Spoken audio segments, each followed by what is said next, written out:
All right. I think everything should be okay. You gotta let me know if the audio levels are good. As always, I think that it should be okay. Yeah, You never know. I'm a little off center, but that's Oh yeah, all you right. are a little bit off center, but you know Yeah, I, what I can can, you do? What can you do? I I mean, I could can, obviously fix that, but I I could do I this. really just needed to get that couch in the shot is what I wanted to do. Oh, I Is mean, get the I do love the old couch here in this room at my parents' house. The room from the projector video. yeah. Uh, I've been playing Wild Arms 4 on the Oh yeah, projector.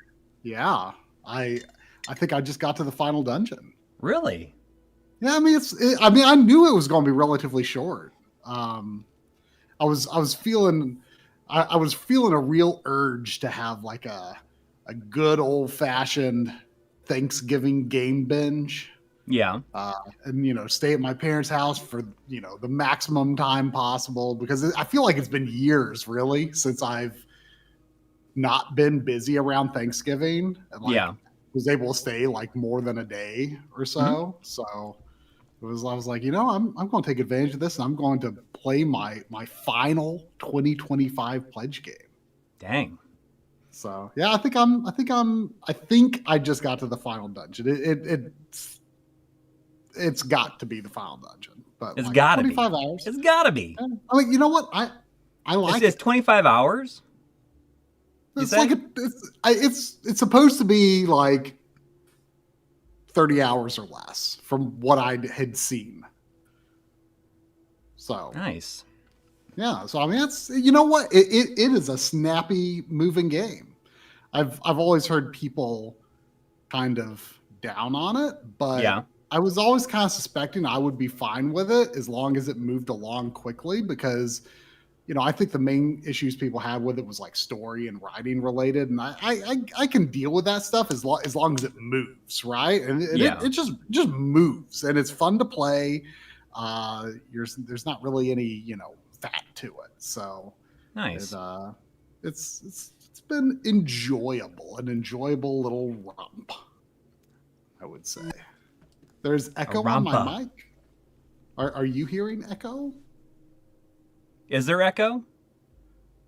Do you have like it repeating somewhere? No, unless my microphone is picking you up, but it shouldn't be. Yeah. It shouldn't be. Maybe There. maybe whoever is having the echo has to open in two browser windows like accidentally. Maybe so. Yeah. Other people are saying no echo. So yeah, maybe. Well, I don't know. I mean, it's not like the acoustics in this room are amazing, but yeah, there's no there'd be like reverb in there probably. I don't think there would be. most people are saying no echo. Yeah, I think it's good. Anyway, there was a super chat from our good buddy Enchilada. Thank you, saying happy Thanksgiving to you. Both turned 42 yesterday. We'll be 42. interested in seeing your 2026 pledge games from both of you. Have you determined what game you're going to challenge for me? Oh, I haven't yet. I don't remember if I had given it any thought for you. Yeah, I don't know. Joe from GameSack says try is echoing, so we know for sure there's a problem. Well, But is it a technical issue, or is it just that this room doesn't have the best acoustics? I mean, I'm at my parents' house, so it is in terms of the environment, it is what it is. it sounds okay to me, but I mean, that's just. As echo is room related. Yeah. While Joe is here, I guess we should like let everybody know that the Electronic Gaming Monthly documentary that Joe has been working on, that we shot like 7 years ago. Yeah. And Joe has been editing for, I would say, like the last 5-6 months. Mm-hmm. Will be premiering on the GameSack channel as a collaborative documentary from the both of us. So it'll be marked as a collaboration, and it shows up on both of our subscription lists. I don't know if it shows up on both of our channels. It might. But I know that it will show up for subscribers of both channels. And we decided to do a YouTube premiere for it. It's going to be probably, unless we run into some like major issue, it's going to be on Wednesday night at 9 p.m. Eastern time, 6 p.m. Whatever, Pacific. Like California time. And we're going to be like in the chat while people watch this. It's going to be, I watched it down like the basically final version yesterday. We both did. And it's excellent. It came out great.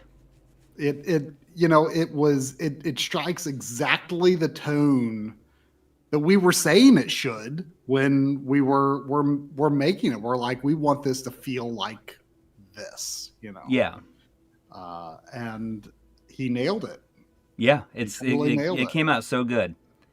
And it's definitely a bit different than I guess the documentaries that we've done on our channel. There's no narration at all. It's just made up of interviews that we shot. Yep, they're telling their story. Yeah, it's great. It's great. It's definitely. I think that people who grew up reading Electronic Gaming Monthly are going to get a lot out of it. It's just really neat to kind of hear these people talk about the process of making the magazine and what it was like in the early days, where it came from. And it's just, I'm really excited for everybody to see it. Yeah. I was excited to see it, and it's great. And you can hear our voices asking questions sometimes, but for the most part, we're like, none of us are in it. Yeah. You might hear us, make a comment because it plays into the, like the soundbite or whatever that's being used. Yeah. But that's it. Like, we're not into it, or we're not in it. So it's exciting. Into it. Yes. Yes. There was a $5 super chat from Aaron Welsh. Thank you. Saying, does Joe's impression of Try make an appearance in the new documentary? He probably should have done an impression of me, because you can hear me in the background one time asking a question, and I say something like, do you think that but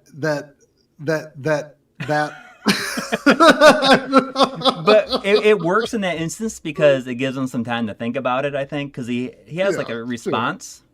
True. And I think it works in that situation because you see him, he can kind of contemplate it. He probably should have dubbed me over with his impression of me. Yeah. But I'm excited, the way that it's set up, if you can't, like, it's being a premiere, it won't be available to like watch from the beginning unless you're there from the start until after it's done. But the way that it's formatted means you can kind of jump in at any time. And I don't feel like almost, it very much has like the vibe of something that would be on TV. And you're just like, oh, what's this? And you can just like follow along with the point that it's gotten up to. Yeah, it's like, been... You're not really going to feel lost. He re-identifies people multiple times throughout. What's that? I said he re-identifies people multiple times throughout. So and it's very segmented by like themes or subjects or events. Yeah. It's not strictly chronological. Right. Because you've got people from different eras, talking and saying like, well, I heard, that it was like this back then, Yeah. So it's pretty exciting. I'm really excited to be there for this premiere too. I just think it's going to be really neat to see, everybody's reaction to it. Yeah. And hopefully maybe some of the EGM guys can even. Yeah. I mean, I'm going to be hanging out like in the chat during the premiere. I'd love for that to happen. I don't have any contact with them. You and Joe are the guys. Yeah. Well, I mean, I'm going to try to, I'll message Frank and see if he can do it. Cause Frank Cifaldi plays a very large part in it. We're not going to spoil anybody else. But but he's like, he was there with us. Yes. When we were shooting it. So right. But he is very Zodiac much the wants to see Sushi X. Yeah. it's cool though, because we shot this stuff in 2018. So it was, the good thing is that the subject matter and the stuff they talk about is evergreen, so it doesn't matter. Yes. But some things have changed. Well, and one of those interviews was shot only 2 or 3 years ago. Yeah. And there were a few others that Joe and I recorded do. Several other interviews in the last several months. Yes. Through the internet, I guess. Yeah. But anyways, once that is posted, the premiere is posted. I think it'd be awesome if everybody who's here tonight makes an appearance to watch it while it's premiering. That'd be really cool. I think it's going to be a lot of fun. Yeah. We've only done 2 premieres before, but they're fun. We've never done a premiere. I don't think. Well, yes, we have. With what? Yes, we have. We've never done one on our channel. Did we do one for the RetroTink 4K one? We have absolutely done at least one. At least one. I don't think we have. I am positive that we've done at least one. Maybe 2. At least one. I am 100% positive we've done at least one. I don't think so. Yes, we have. We absolutely have. We have. If you go to the RetroTink video, if it had a premiere, it would say it on it, and it would also have it so you could watch the chat that was on during it. Well, I'm going to look it up on our else will it say in YouTube Studio if it premiered? It should. It should. Where would it? Maybe we have done one, but I don't know if it was that. Maybe it was something else. I feel like it might have been an analog system, maybe. I don't know. I don't remember. Maybe it does ring a bell pocket? Slightly, but it doesn't. No, it could. It wouldn't have been analog pocket. I don't know. You want to know what my problem was? That I skipped the discussion about the podcast. Well, my real problem was the fact that I was cutting the next one, and I was almost done with it. Oh yeah, you were still in the middle of, because I had to get that one done, and then they recorded this one, and I had a day to a full day basically to get it edited, because of the holiday and stuff. So I had to finish other stuff. So being on assignment meant that I just had to I had too much stuff to do in terms of, and I didn't really have I didn't have anything else to say about the analog 3D. There's nothing else that needs to be said, and nobody, I don't know. It didn't need my further input on that. I don't know. It's now that it's I've said all that needed to be said. Anyways, let's go ahead and start this game. Yeah. I got the old Neon Inferno here. I played the intro to this, but I played as, dude, this guy looks exactly like Jin Kazama. It cracks me up. His jacket looks exactly like Jin Kazama. But I'm going to play as Mariana this time. I'm going to play on medium. I've been staying at my parents' house for the Thanksgiving break, but I did actually end up going to my house for a couple hours on Friday because I had a package out for delivery, and it indicated it was going to need a signature. They just ended up putting it in the mailbox anyway. They didn't actually take my signature, but it was the VMU Dumbo. Pro. It was what? It was the VMU Pro. Oh yeah. Whatever it's called. Is that what it's called? Yes. But anyway, while I was waiting for that delivery,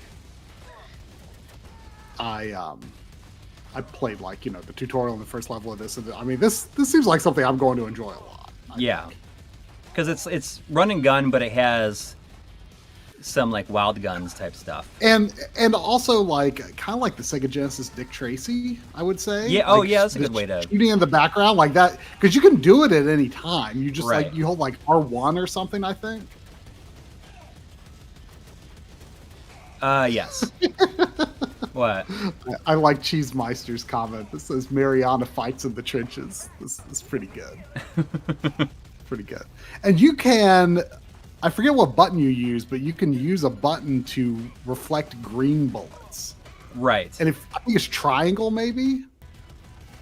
And if you hold, you can't shoot like the flashing bullets. But if you hold the triangle button, you have several seconds to like aim it, so you can like deflect them into a particular spot. And it actually said in the tutorial that it does extra damage if you deflect it, and then it does even more extra damage if you deflect it into the background. Oh, interesting. Okay. Well, I should have probably replayed the tutorial because this does not seem to be like letting me. It's not letting me know here.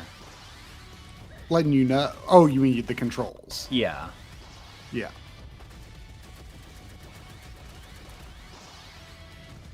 I thought there was like a dodge or something like that, but maybe there's not. I think there is. Can you pause and see the controls? It has a tutorial. I usually want to. It lets me go to the tutorial. Well, can you just look at options? I'm just going to do the tutorial. I'm going to start the level over. All right. Yeah, well, yeah, it'd be fine. I think you should do the tutorial because it explained the mechanics pretty well, but it didn't explain everything. It said like it said something to the effect of like maybe you'll discover some other mechanics or something. Oh, okay. Okay, tap triangle to deflect the bullets. Yes. If GameSack ever covers this game, he would need to do a Radio Buddy skit. Oh, does it have? No, not to my knowledge. Although usually he's making fun of it in like, for even older games that is absolutely absurd to have a Radio Buddy.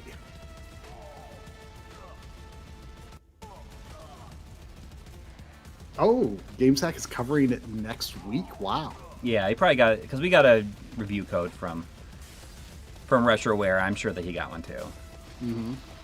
I mean, Retroware, their lineup is like starting to be like really good. Yeah, like they're getting a lot of stuff.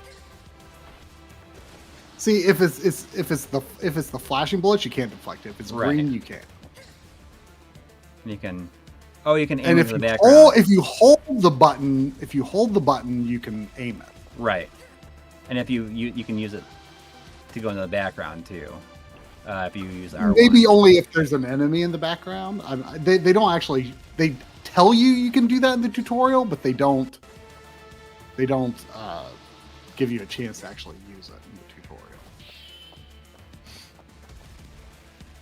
It's a cool mechanic. Yeah.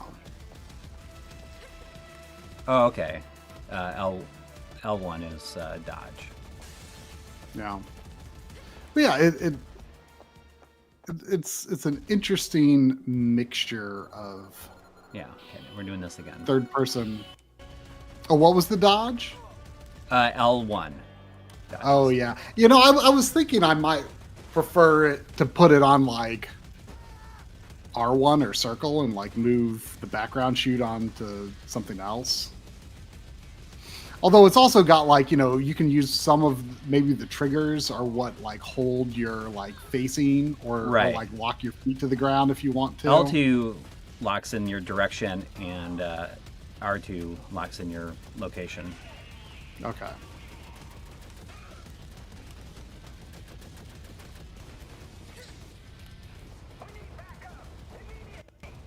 We need backup immediately. So you may have been playing Wild Arms, but I like randomly, not randomly, but I started unintentionally. I started Hades 2 because I got the Switch 2 version, and Yeah. I didn't intend You were on like, I'm just going continuing to take a play look it. at it. What's that? You're like, I'm just going to take a peek at it. Yeah, and then I ended up, and I've almost completed a run now. Oh. It's very good. I am unsurprised. I've been thinking about making the first game one of my somewhat near future afternoon stream games. Oh, interesting. Yeah. I don't know if I'll do that this coming month or not, but Ooh, can I get on the motorcycle? I can steal them. Look at that. I can ride on the motorcycle here. ooh. Oh, you can go into the background too. Oh, you can fire into the opposite lane. Oh, That's cool. Change lanes. that is cool. Yeah, we did think Demon School was pretty fun. Yeah. I'm definitely going to restart it when I get the physical copy. But it made a good first impression, I would say. Yeah. Dad1153 had a super chat. Thank you, saying any Black Friday or Cyber Monday deals caught your eye. I didn't buy a lot, but weirdly, Best Buy had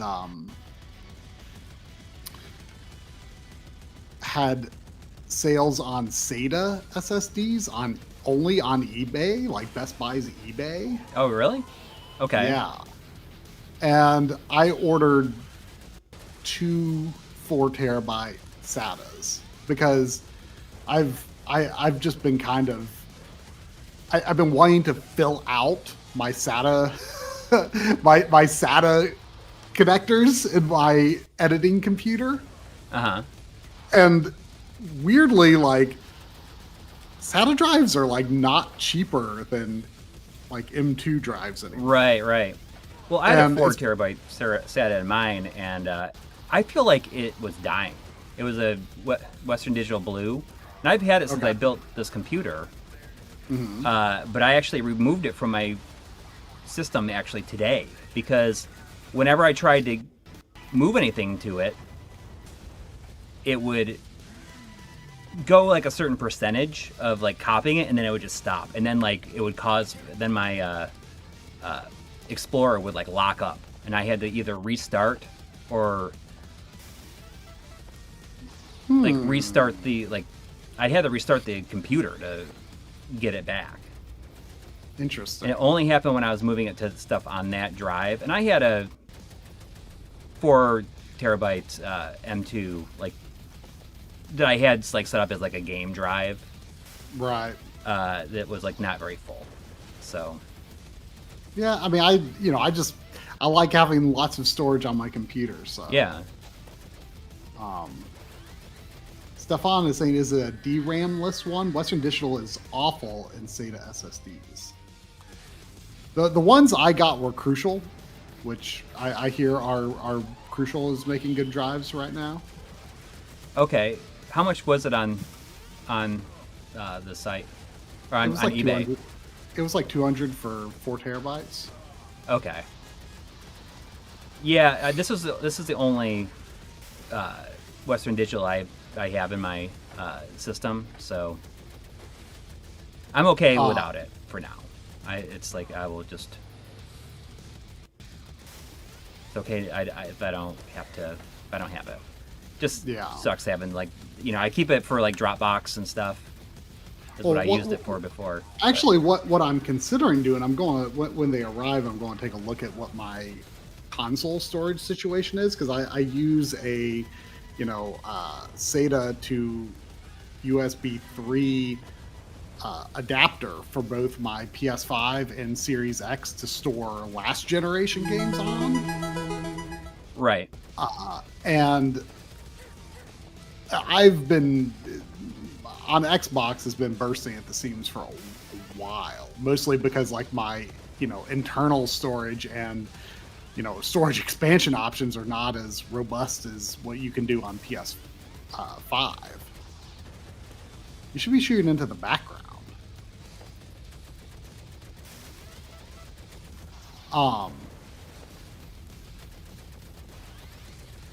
So I've been considering, because I can't remember if I've got 2 GB or 4 TB for those drives. I'll have to check when I get home. But anyway, I'll see. I may consider using, if it's larger than what I'm currently using, I may use those for the PS5 and Series X, and then take whatever those are and put them in my computer for extra storage. We'll see. We'll see.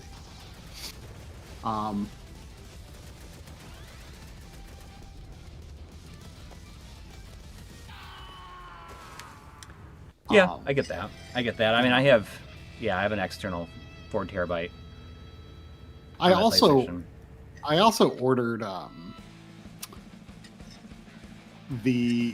hope this was the right one to get. I saw that there was talk about the packaging for one of these was really, really terrible, and I think I got the one that wasn't terrible packaging, or at least I know that the other had terrible packaging. Hopefully this one doesn't as well. The 40th anniversary Back to the Future UHD set. I am drinking hot chocolate, by the way. Ooh. Also, Zane's dad was saying Slaps and Beans 2 is only $19 on Amazon right now. Didn't Coury play the first one on a stream? I didn't know I had no idea there was a second one. Did you? I did know, but I don't know. Like I've been trying to just cut down on the amount of stuff. Sure. That I've been buying, and I think that like Slaps and Beans, like I totally okay with just the one. Yeah. I hear you there. I hear you there. I don't have the first one, so maybe I should get the second one. Then I'll just have one. I'm okay with that. You don't have to play every game in a series.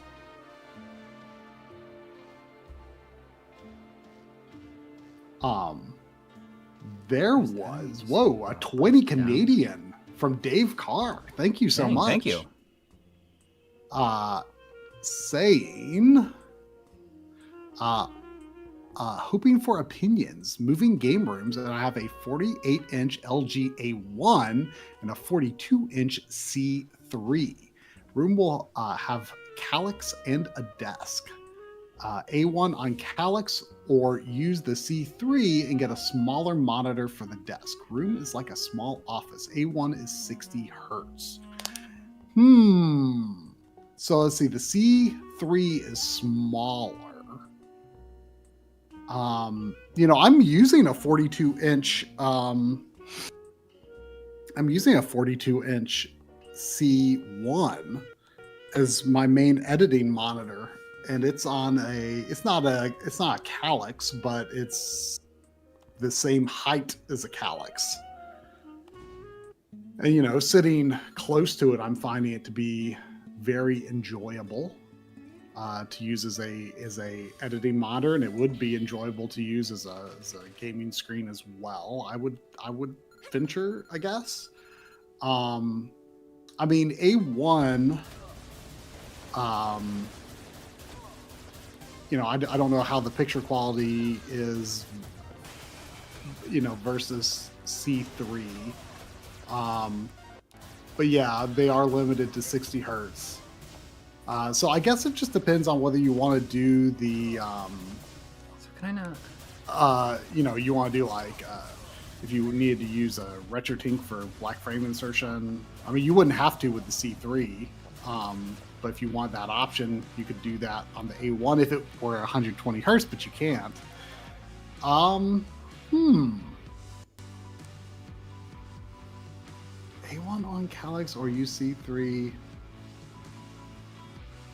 that is a little tricky. I mean, it really depends on how far back you're going to sit. I mean, if you're not too worried about getting 120 hertz out of like a PC or PS5 or Xbox Series X, then there's nothing wrong with using the larger one, I guess. I mean, in terms of like, size, that's going to be something you'll have to just decide what feels most comfortable. I don't think in terms of like people are like, oh, retro games, like what's the right size of screen for that? It's like it's as big as you want. Like I don't think that there can definitely be an effect like where like 3DS games sometimes look really impressive when you see them with that like smaller dot pixel pitch of the smaller 3DS systems, right? But in terms of like CRT based games, I've never really thought like, oh, this is too big of a screen for these games. Oh, this level has singing in it. The music has singing in it. That's kind of cool. Oh. Don't shoot him, so I shot him. Oh, he's on my side. That's pretty cool that he has singing. But yeah, and speaking of like black frame insertion, if this was something that interested you, to use on a 120 hertz capable display, I did try the, what was it? It's like M something, like there's a new form of black frame insertion available on the Retro Tank, right? Yeah, I briefly tried it a few days ago. Oh yeah. However, I was not using HDR, and I wonder if I needed to use HDR to get the intended effect, because if you brightened it up, it was just like causing highlights to start to blow out.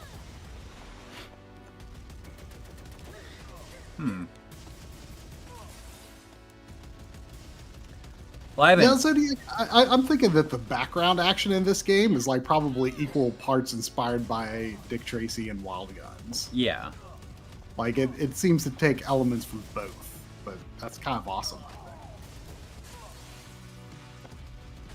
Yeah, it's like Dick Tracy, but it's so much faster. There are some folks in the chat room asking if I've got my Teddy Ruxpin here in this room at my parents' house, and boy howdy, let me tell you, I sure do. You want to see? You want to see? Hang on.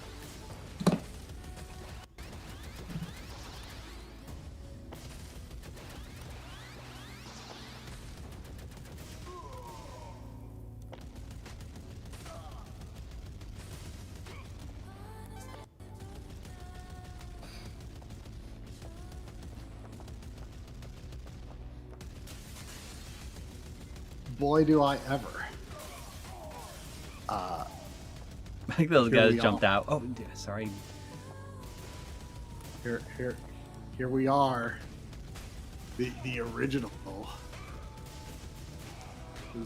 His fur was kind of making his eye look funny there, but there he is. There he is. He's got the audio cassette tape back. Heck yeah. And not only is Teddy Ruxpin, we also got we got his buddy Grubby, the Octopede. He's an Octopede.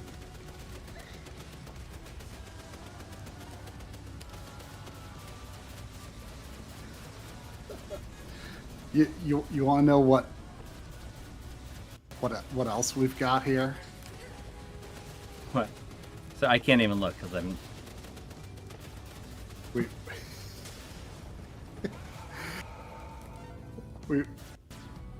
So you can't... We've also got... Oh gosh, this needs to be adjusted considerably.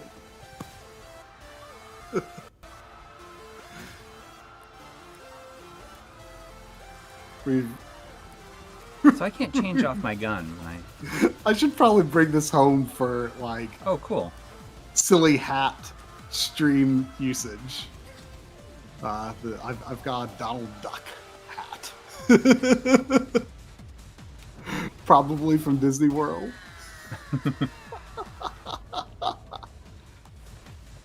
You know, my neighbors, like, down the street, or actually, like, on the next cul-de-sac over,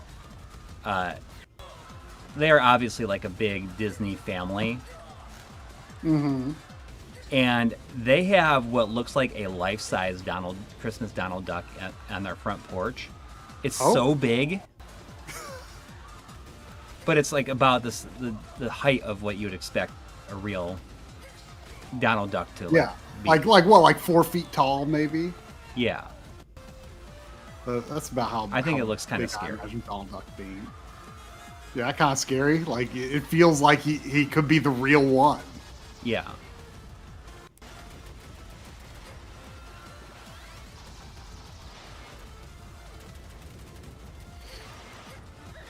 Looks like I could reflect them, but I guess not.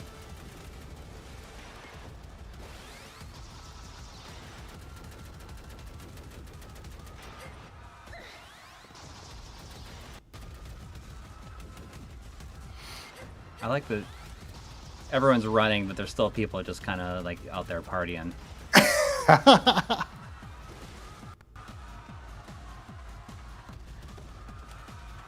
Kind of makes me think of the rave scene from that like Techno City and Split Fiction.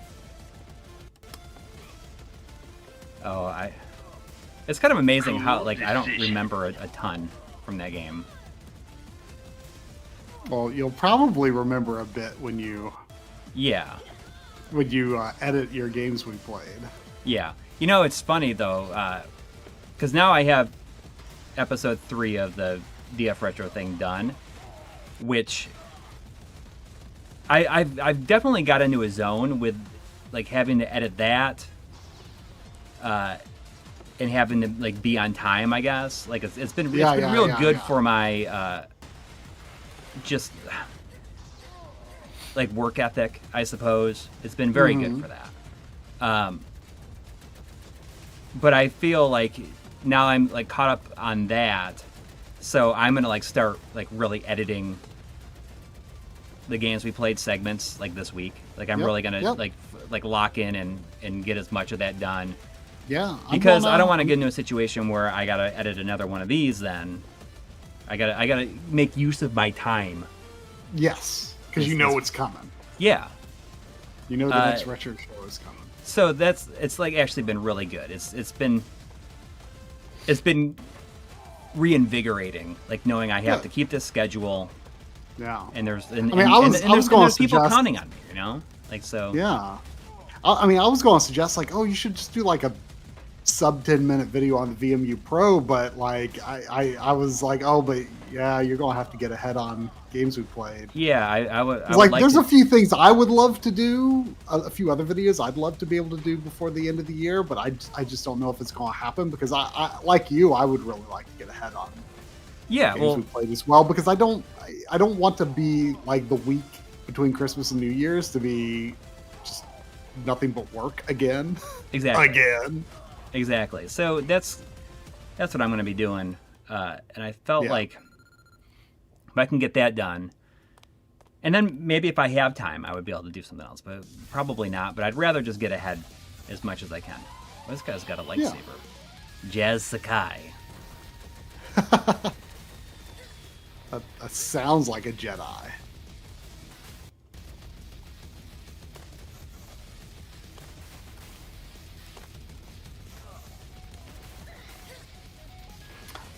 There was a notification that Shadow Mask has been a member for 49 months in a row. Oh, wow. Saying, punch this card 49 times and your 50th is free. You'll have to ask YouTube about that. I don't know if they can work that deal.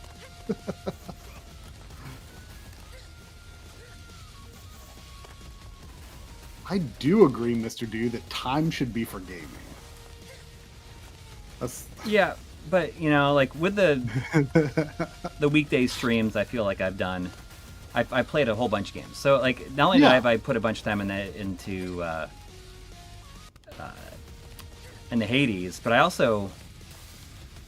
I finished that 1,000 times resist, which is like it's not like a. It's you can't die or anything like that. It's not it's not challenging. So it's it's almost like an adventure game, but like more like a narrative adventure where you. It's really hard to explain, but you can't die or anything like that. Okay. It's almost visual novel-esque, but it has like it's hard to explain. Like you can free roam in the environment, but there's like chapters and stuff like that, and you know time passes, and I'd be really curious if anybody in the chat has played it, because it's definitely a real slow burn, which was I thought that was kind of cool. Like I wasn't sure if I liked it for a while, and then by the time it wraps up, I really liked it.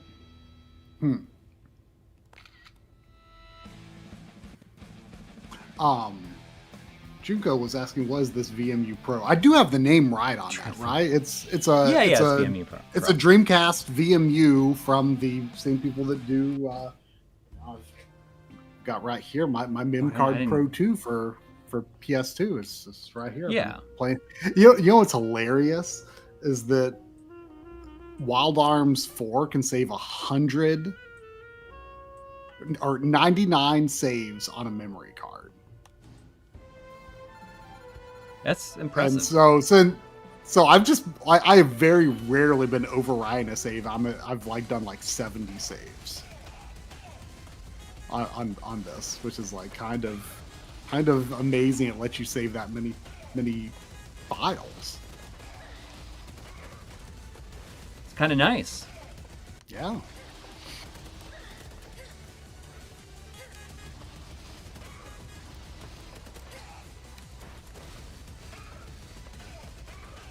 Casey, Coury was talking about like a sort of visual novel-esque game called 1,000 Times Resist, or adventure game-esque. I don't really know. It's hard to really explain. I mean, it's an adventure game, and there's like some minor like puzzle solving in it. But it's I don't know. I don't really know how to explain it. You should like look it up on Wikipedia and see what they call it on there, like what genre they refer to it. I feel like it's an adventure game. I mean, genres are meaningless now. Yeah. A adventure video game. Okay. It has a very similar vibe to the Nier games, where it's like you get to basically see like humanity get wiped out in it, and it's like what happens, like what remains after humanity has been wiped out. So it's real sad. It's real sad because the main character can like relive like memories, and you can go into these memories and interact with the people that were there when this stuff happened, and you know, everybody's dying. Oh, we got this. Makes me think of Strider 2 right here. I love stuff like this. This is like the kind of levels that I love in games. Oh yeah. This is exactly up my alley. If we can jump in between flying vehicles, whether it be airships or cars, I'm all about it. There was a level like this in Split Fiction. Do you not remember? I do remember that, yes. But it's funny because that's like, I probably said it then. You know, that's exactly the kind of thing that I like. Yep. Richard Morgan was asking when I ordered my VMU Pro. Looks like I ordered it May 15th. I don't know. I just got the white one. I actually wished I got a colored one, but I didn't see that. I didn't see those available when I ordered it, and then after I already placed the order, I'm like, oh.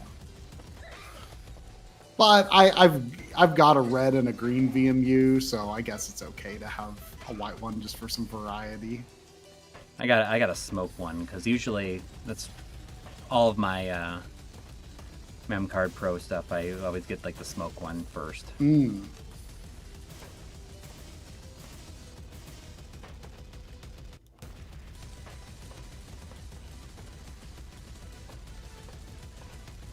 Are those all in the background? Maybe. Not these ones. Yeah, now it's the difficulty's ramping up. Beginning of Revenge of the Sith. Or isn't it more like Attack of the Clones? Yeah. When it's got like the cars on Coruscant. I mean, it's okay. It's fine. If it was like in a different movie, then sure. I get too hung up on the fact that drugs are called death sticks and that. It annoys me so much. Really? Oh yeah, I feel like that's so stupid. Like one of the things, like weirdly about like Star Wars, the things that I hate, that I don't like the most about Star Wars, and it's maybe it's just me, you know, like the thing that's always annoyed me about like anything outside of like the original trilogy in Star Wars is when things are like essentially based on our real world. You know, like I just feel like it's annoying that like, you know, there's like a whole like, you know, like they have drugs called death sticks. I don't know. It's just, I don't know. Like it's the same thing when I see things with in those movies where it's like news broadcasts or something like that. It just doesn't. It feels too normal, I guess. I mean, you honestly probably like I don't know. I think when Andor had a fake cereal, like that annoyed me. Like I loved Andor, like I loved everything about it, but like having like fake cereal in it was it's like, does that make sense? I mean, like I wonder. I mean, sort of, but I also there's none of that stuff in the original trilogy. It felt. Is there though? I mean, not really. I mean, you know, you've got like the cantina bar with the band and stuff. You know, that's very real world type stuff. You've got a virtual chess style game, right? You know, I think the thing is, you know, this is something I sometimes think about.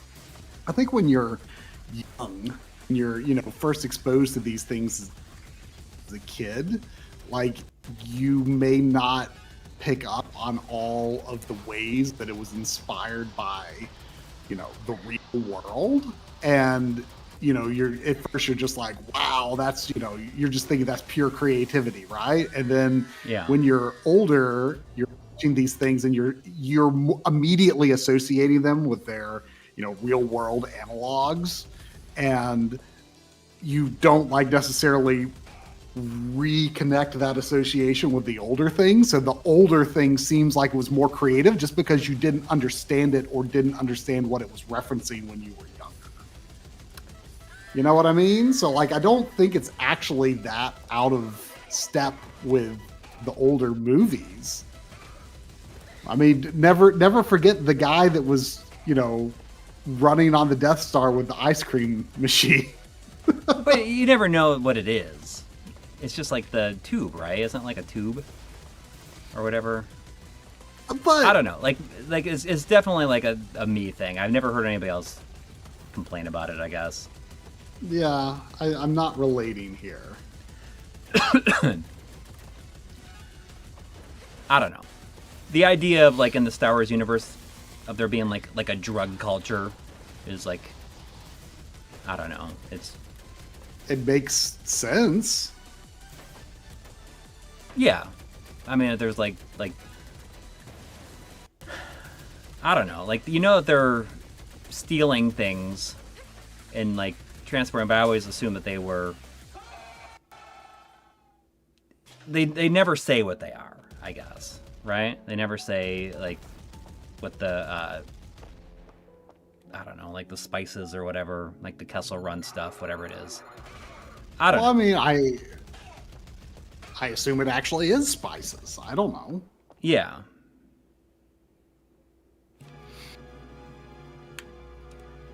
I just don't feel like it stuck out to me that much. I'm like over an opera here. That's kind of cool. Oh, are you gonna fight Ultros? I don't know. It just feels too much like the real world, I guess. Oh, that's cool. Like even. But Star Wars takes so much from it, you know. So I mean, I think you see what I'm saying? Like, I think when you see it when you're young, you're like, this is just Star Wars. But then you like see that like, oh, like it pays. You know, it's like relating all of these things, you know, in history that you haven't really learned yet. You know? Yeah, well, like I mean, like the casino and stuff, and I don't know. Like I just felt like it seemed more alien. Oh, I mean, my big issue with that. I've never watched the holiday special, so that there's literally no reason for it to exist. That whole scene adds nothing to the immersion breaking. I mean, like I'm just being ridiculous, but that's just, you know, this is coming from someone who, you know, I can watch those original 3 over and over again, and it doesn't bother me. But there's just something. Well, you know, one thing that I do think was good. You know, one of the changes that they I can't think this was a special edition change, but it could have been. I don't know if it was one of the later ones where they like there was like some like on the Death Star in Episode 4, there was like some like real world writing on some of the panels. Like that changing that I think is actually a good thing. You know, like keeping it in line with the later movies. You know, they use the Star Wars script because normally there's not any English. I do tend to like that where like fantasy worlds have their own script. You know, one little thing. I mean, you know, the story in Wild Arms 4 is nothing to take seriously at all. But there was there was a reference and I looked up what this was because I'm like, this sounds like something that would bother me if it was a plot I cared more about. But I don't care. So, but it was referencing some sort of like cellular division phenomenon that's like named after like the guy who like discovered it. In you know, in real life is named after, you know, whatever the guy's name was, something limit, right? Yeah. And in the game, they're calling it the exact same thing, even though it's silly that it would be named, that they would have like a term that would be named after, you know, a person in our history. I don't know what that second that bar underneath the it looks like my health bar is. There's like a blue bar that. Yeah, I don't know what that is. The green bar, I think, has something to do with like how much deflection time you have when you're deflecting bullets. Oh, really? Or maybe that's your health. Maybe the green is your health. The blue, maybe the blue bar is how long you can go slow mo. Maybe. I bet that's what it is. I really hope that they release the original Star Wars trilogy. They're talking about it. I mean, Oh, you mean untouched? there's been stuff going around that it could be happening. Interesting.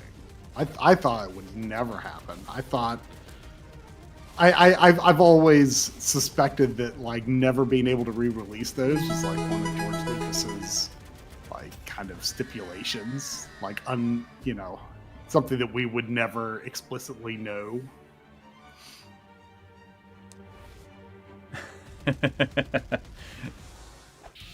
Oh, geez, it takes. I gotta fight him again. You want to read that super chat from InGen UK? Oh, this must be a reference to the EGM doc. No. I think this is a reference to the GameSack Treasure episode.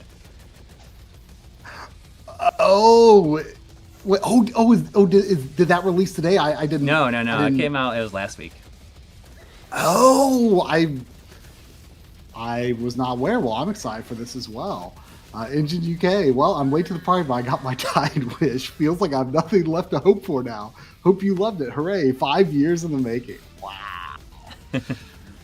Well, you can now wish for an EGM documentary co-produced by GameSack and My Life in Gaming, and then, you'll have to find something else on Wednesday. Oh, did I miss another super chat? No, I don't think so.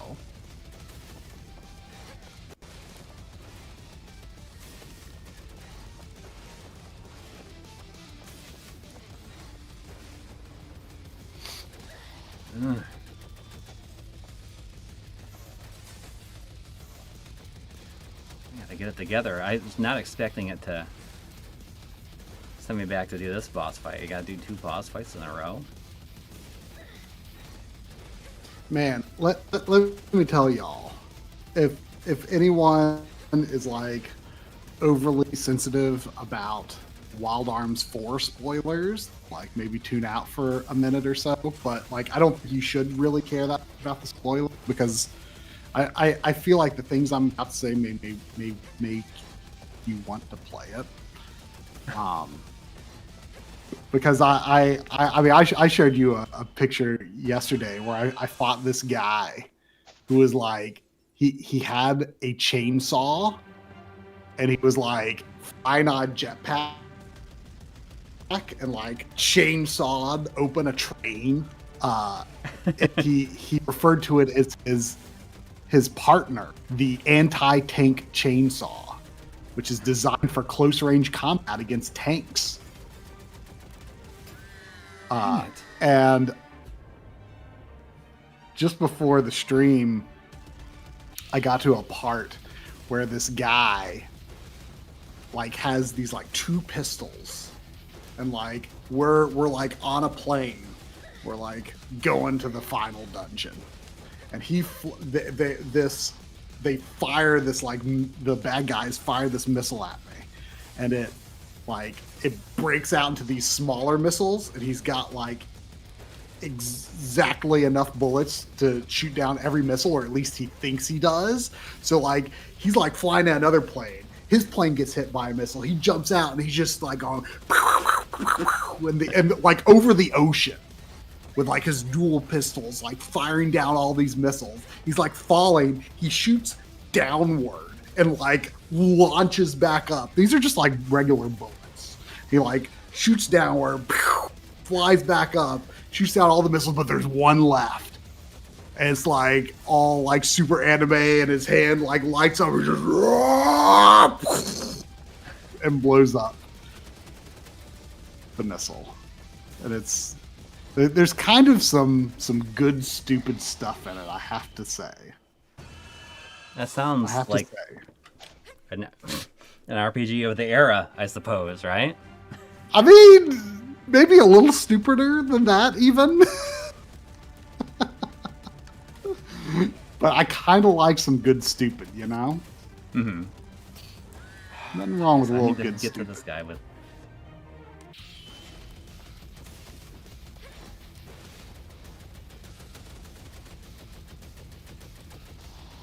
I mean, it's got a pretty lousy translation. Not bad translation for 2.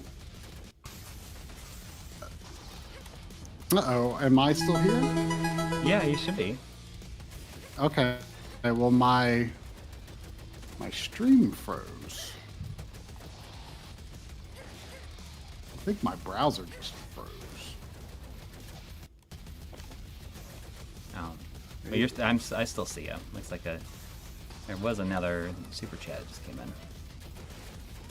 Oh, hang on. I can read it in a second here. I'm just getting the YouTube page open. Well, here, I'll completely reopen my browser. It's $5 from Jonathan Hinson. Thank you. Saying, what's up, guys? Can you recall any of your favorite EGM or other video game magazine issues from your youth? One of my favorite magazines I have. I mean, I can tell you, like, EGM wise, probably my favorite issue, like the one that's most memorable to me, is the one that has the Sega CD on the cover. It's like pinkish orange. And there's also I have my original of Mega Play that has Phantasy Star 3 on the cover. It's one of my favorites.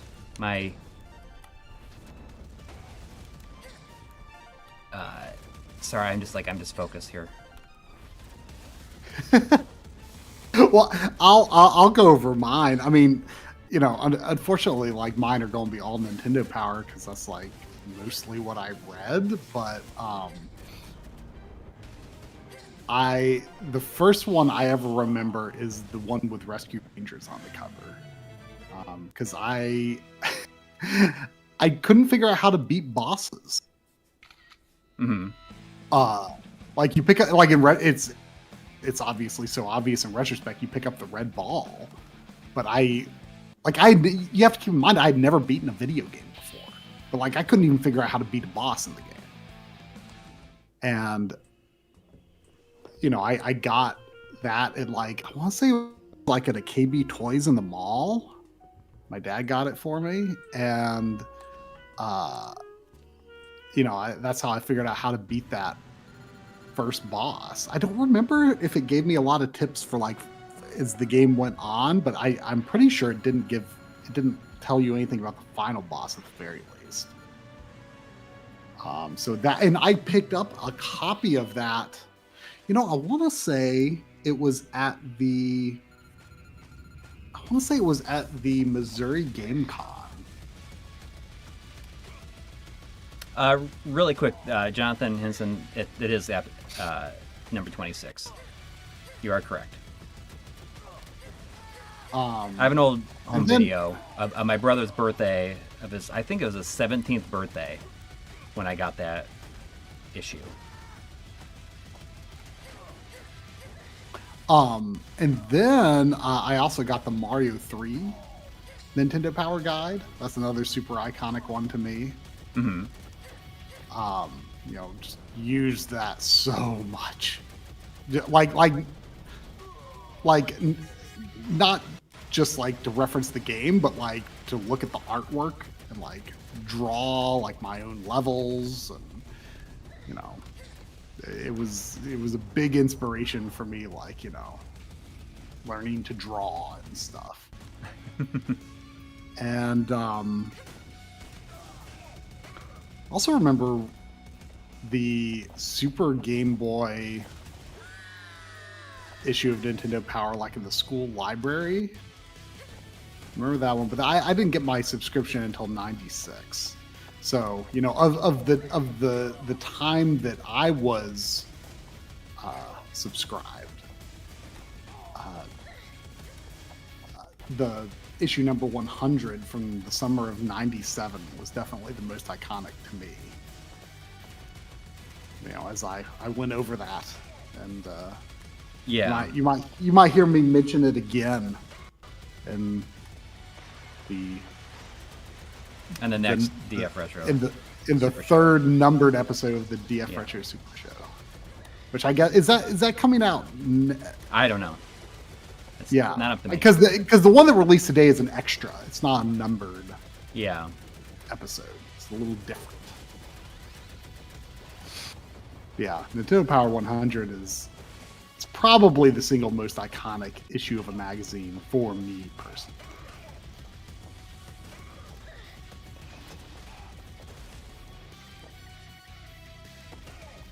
But that episode is done, right?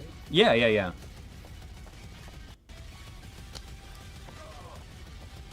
Yep. So that's why I got a little time now, so I need to Yep. see if I can get ahead. It'd be nice.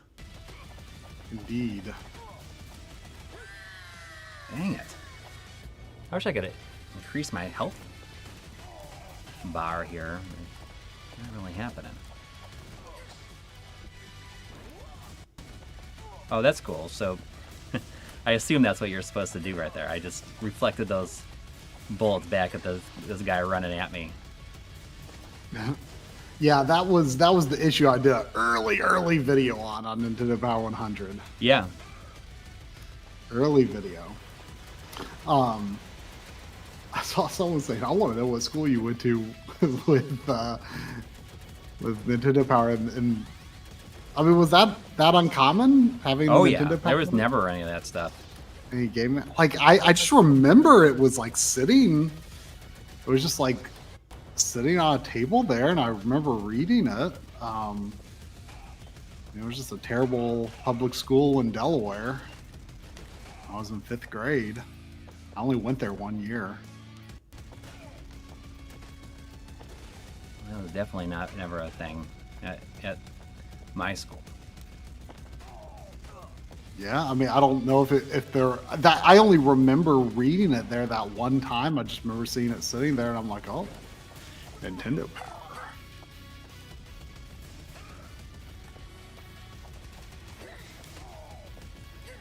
What did we have? We had like so much stuff, but I guess that's where I'd always read like Newsweek or something like that.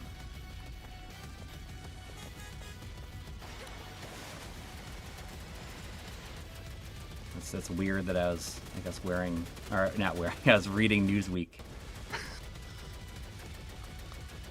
in high school. It's good though, probably.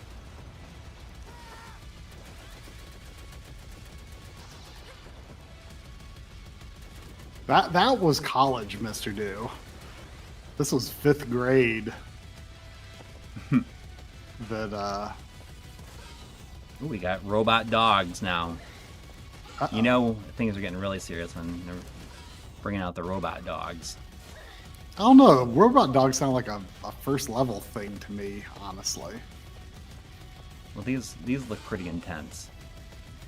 Oh, I must have been like, I wonder if I was like half a level behind because you were like fighting a boss. Oh yeah, you must be. I'm like a good Well, amount into this level. Okay. Yeah, I'm now I understand what Junko was saying about me being behind. I must have been commenting on something I saw happen on the stream. I mean, I'm on a desktop, an old desktop computer with a wireless card in it, so.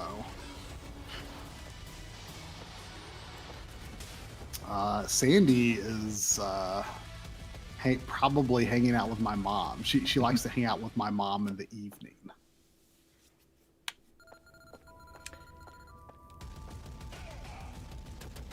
I changed out the garbage disposal in my kitchen sink today.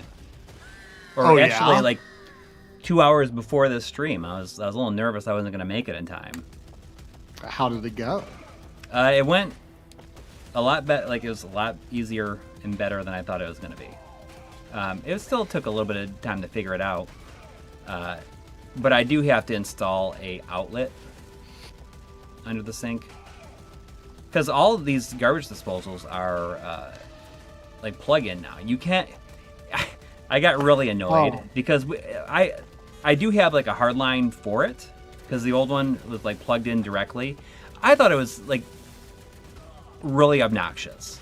So we got one. We specifically got one that could be hardwired in, but it did have a plug. You could remove that, right? Mm-hmm. Anyways, I took off the bottom, and I was gonna remove the plug cord, and then I was gonna run in the hard line, right? And the thing is that it gives you these directions of like how to do that, right? And it says, take this thing out, remove this, cut these wires. And then after it tells you to do all that stuff, hang on, this annoyed me so much. It tells you to cut all these wires and all that stuff, and it's like, insert this thing, and you could run the wire into it, so it's like to make it so that it's like airtight or whatever, like no water will get in there. So it tells you to do this stuff, and it says, insert this piece, and it's like in parentheses, sold separately. or no, it says not included. So the thing is that if you're following these directions, yeah, you don't know that you need this part until you've already like made it so that you've already cut all these wires. That's insane.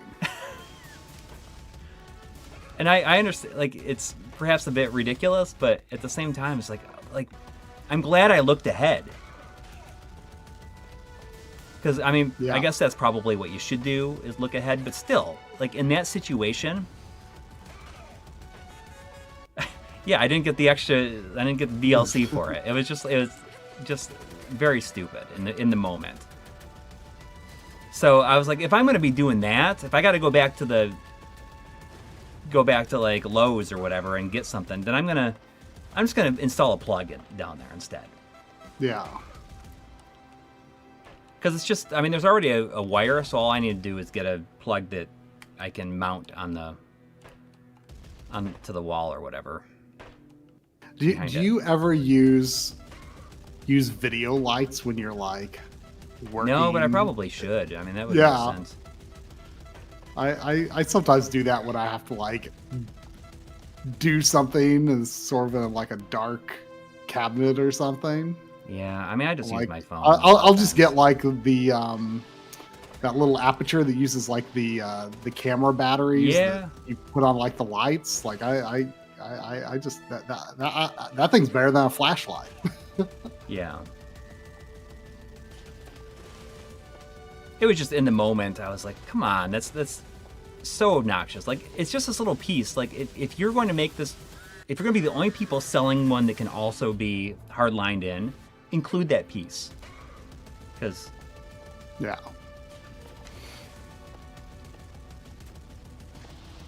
8-bit Moss Player was asking, what is this game and what is the console? Well, you can see on the stream pile list, Neon. Yeah, it's Neon Inferno. You're playing the PS5 version, but I assume it's on like everything, right? Yeah.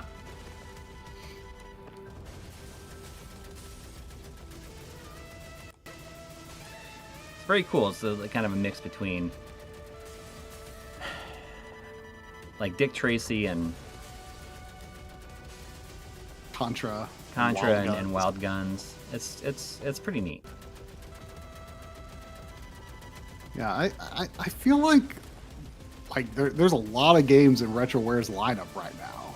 And yeah. They're honestly like some of the better looking like new retro stuff out there, in my opinion. Yeah. They're doing very good. Is it only single player? I assume it's co-op, but I'm not sure actually. I don't know if it has 2-player co-op. It seems like it would, but this is just because there's right out of Wild Guns right here. Oh yeah, it is. Yeah, it is. He like that. He like rises up with like the exact same cadence as the boss in the first level. Oh yeah, this is so Wild Guns. I think now that you're mentioning it, I think that it might be single player only. Yeah, let me see if it says that like on the. If I look up like eShop Inferno because I was assuming I was saving it for like a co-op backloggery stream sometime. But maybe not.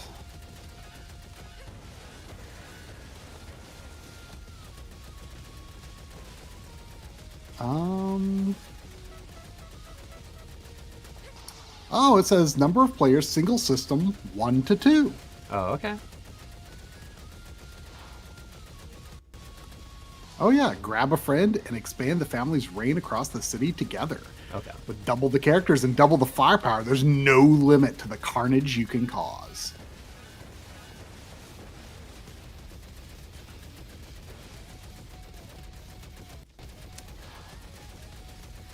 So you finished Ukulele on your stream. You finished. I did. I was much closer to finishing than I thought I was when I finally did it because the last quarter of the impossible layer was an escape sequence, which honestly wasn't that hard.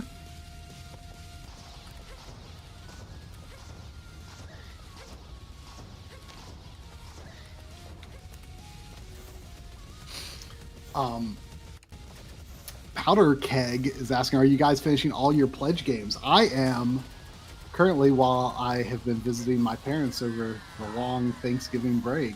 I've been playing my final pledge game, Wild Arms 4, right here. Yeah. My final pledge game for 2025, that is.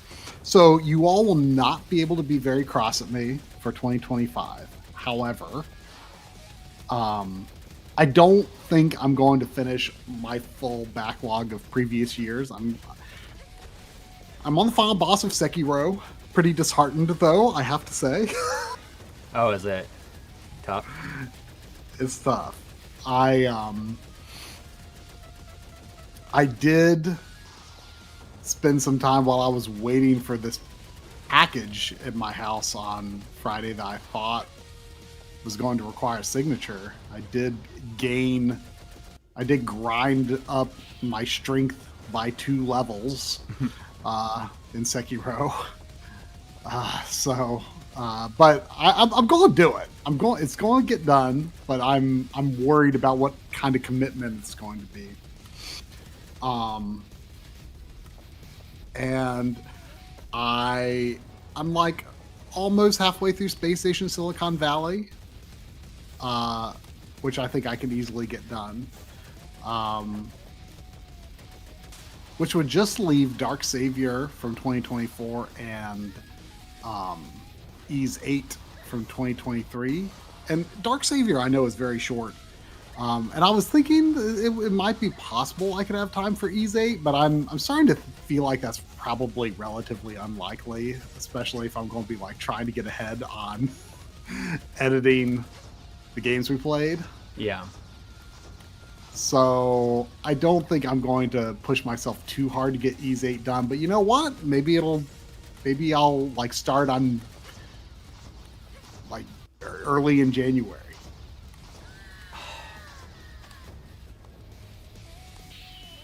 Yeah, I was thinking I was going to start Lost Odyssey. I feel like I'm going to play Lost Odyssey in December. At least now, start like it. I feel like I need to finish Hades now, but I gotta tell you, I have like zero excitement for Metroid. Like I have. I mean, that's what you say about every game, though. Like you're no, never but like I probably will not start. Like I don't have any plans to like start Metroid on day one. Not starting it on day one seems insane to me. Well, I mean, we'll see how long. We'll see how long you hold out. Yeah. I mean, it would be different right? if I really liked a lot of the other ones outside of the first one. Like they're Right, fine. right. Like 2 and 3 are fine.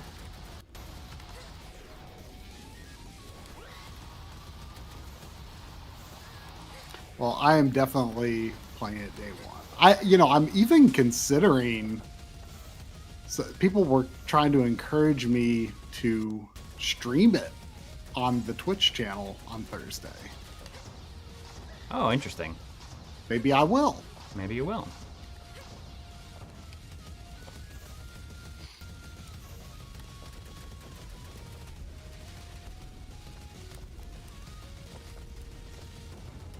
Oh no. EB Chill's wife declared war on his game room this week. Banished to the unfinished basement. Uh-oh. Well, it sounds to me like you better be finishing that basement.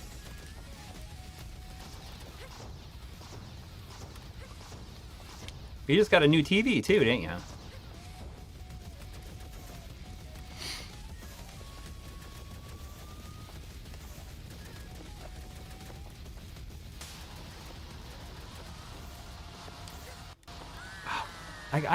I don't understand why sometimes it locks on or lets me slow time down, but other times it doesn't.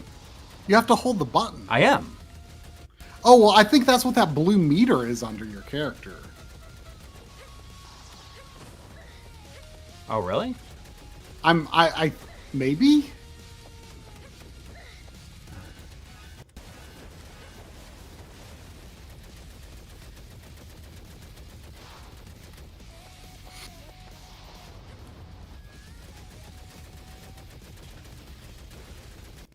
Well, I don't know. I mean, must be doing something wrong.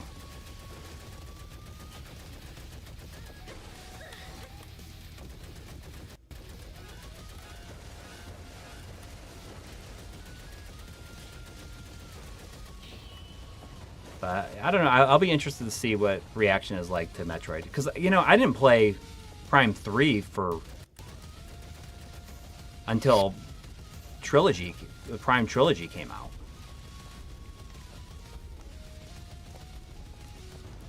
Say what? I didn't play Metroid Prime 3 I didn't play 2 or 3 until Trilogy came out. Until Trilogy.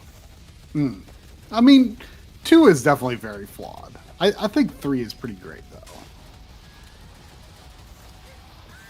though. B Sharp was saying they got a 32-inch JVC Art CRT today for free. That sounds amazing. Sounds like it was probably painful to move. 32 inches, like that's a consumer model, I assume. Yeah. Like JVC had some really good 32-inch consumer models. I don't have much experience with them, but I know they're considered quite good.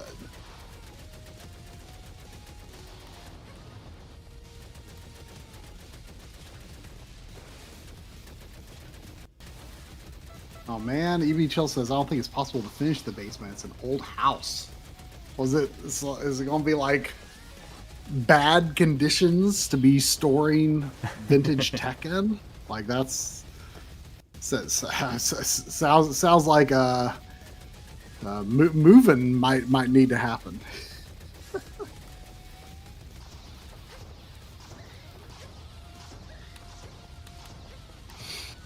do I do here? Maybe I gotta jump.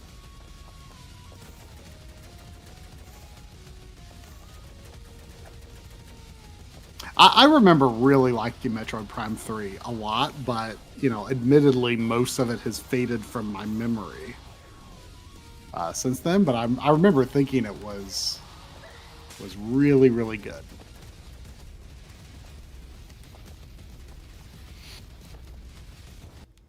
2, though, not a huge fan of it. I mean, it's okay, but a big disappointment, I thought.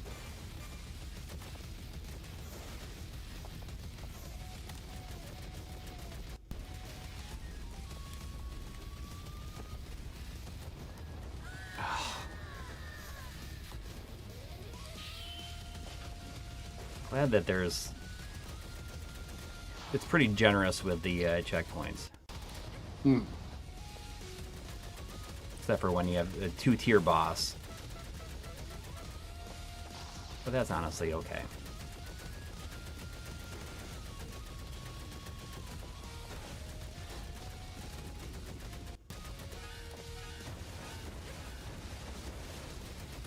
I do wonder how close I am, because this is the last mission out of the initial group of missions it Oh. gave me. Yeah.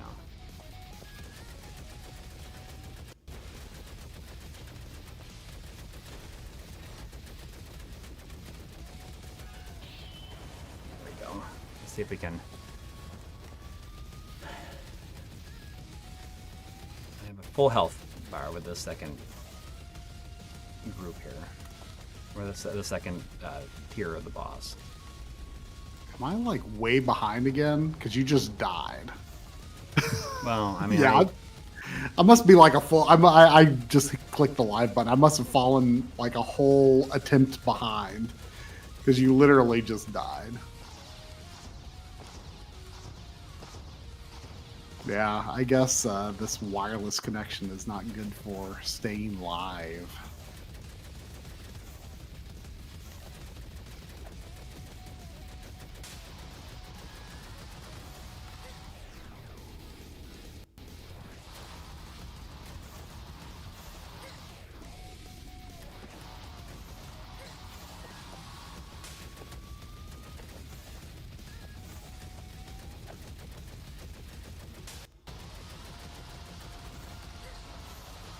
see, I think you have to be, you can't be holding in any direction when you do that.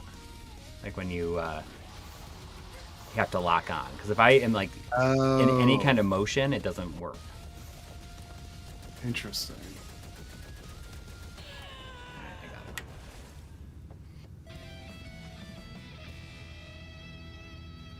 Yeah, the NYPD is listed in the enemies. Like it's a corrupt police force. Like them and the Yakuza are your like main enemies here. Yeah. All right, I did that. Vector Volta has turned into a mole. Locked outside the NYPD safe house in Inner Manhattan. Turned into a mole. Yes.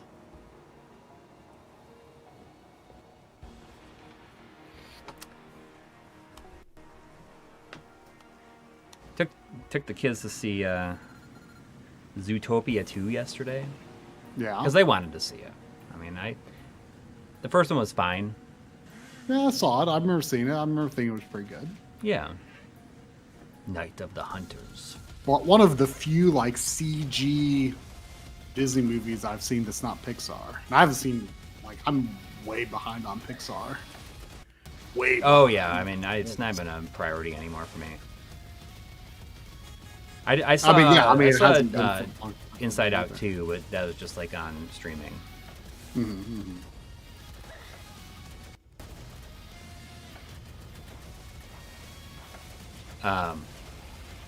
I did get that. There's a deal for HBO Max for $2.99 a month, or $1.99 a month, or something like that, or it might be $2.99 a month for for a year. So I just did that, which is fine. I mean, I had the triple deal where I had Hulu and Disney and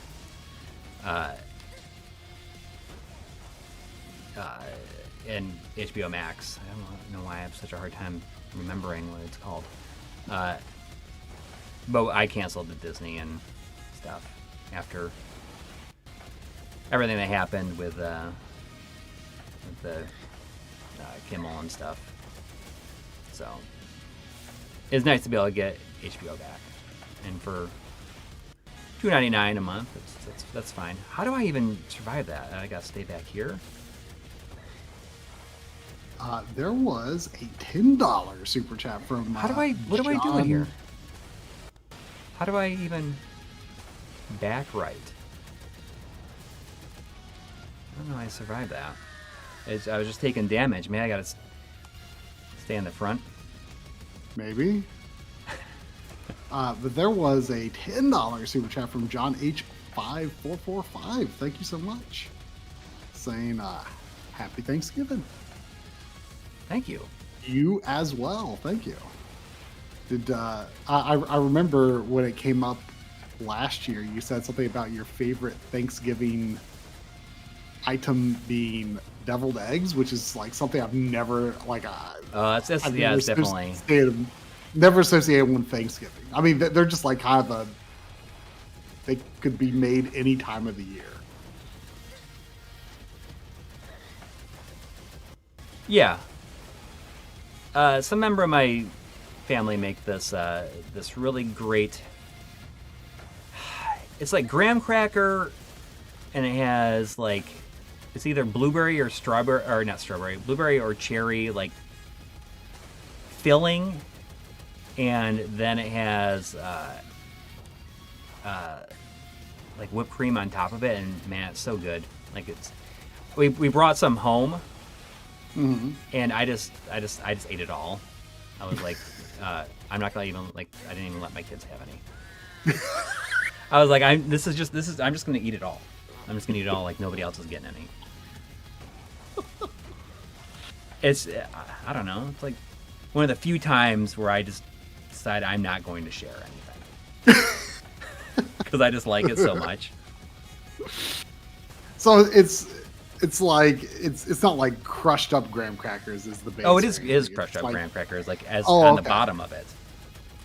I mean, almost sounds like a cheesecake type of thing. Oh, I can go into the background. I didn't realize I could still go back there. That's my whole issue here. Oh. I don't know why I had such a hard time with that. Whatever. Speaking of fresh meat, so you finished Ukulele, and I finished Diablo on Friday. Oh, good! Wow. Yeah, it's awesome, man. I loved it, and now I will definitely play like make an online character and stuff. It was really good. So, but did you finish 2 yet then? Oh yeah, that's what I mean. I finished Diablo 2. Sorry. Oh, okay. But you haven't gone back to finish Diablo 1. No.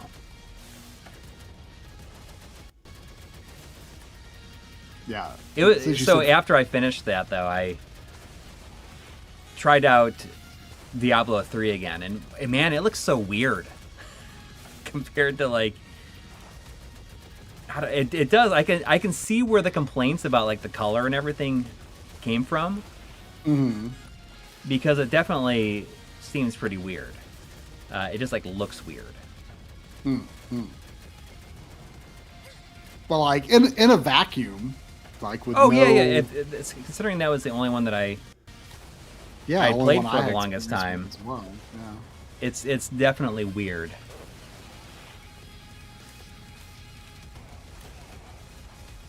Do you think you will continue the first run one you started of the first one on this stream? Continue it on Twitch? So we'll see what happens. I need to. I committed to starting Pokemon Fire Red as my next game. Mm-hmm. But I was going to start it tomorrow, but I have an appointment at 10 o'clock, so it's like I won't even get to play tomorrow. So it might. I don't think we're recording a podcast on Tuesday, as far as I know. So not as far. So maybe Tuesday will be the day that I begin my Pokemon Fire Red journey.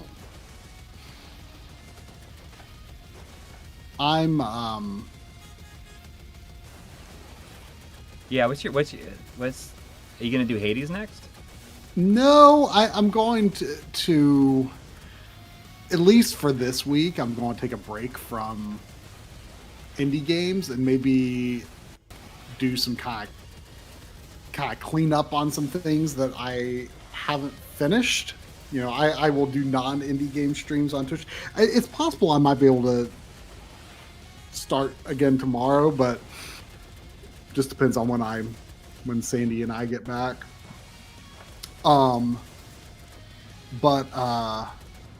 Definitely Tuesday and Wednesday I'll do something, but I think more likely it's going to be either Einhander or Genesis Ghostbusters. Oh, interesting.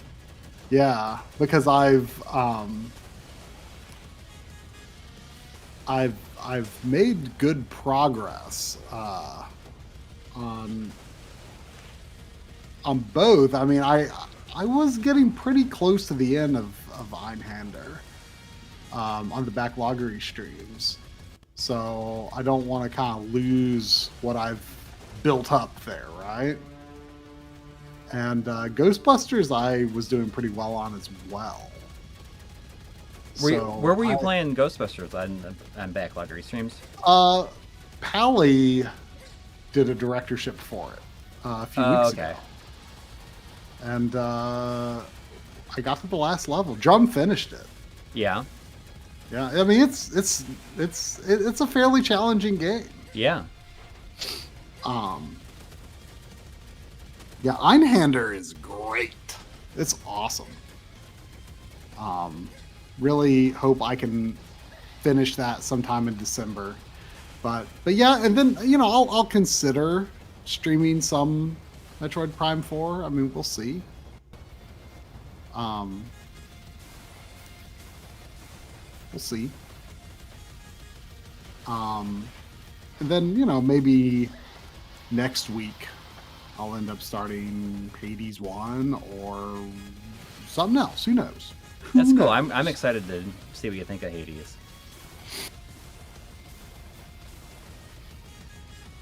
It's just one of those games that keeps on giving you stuff, which is cool.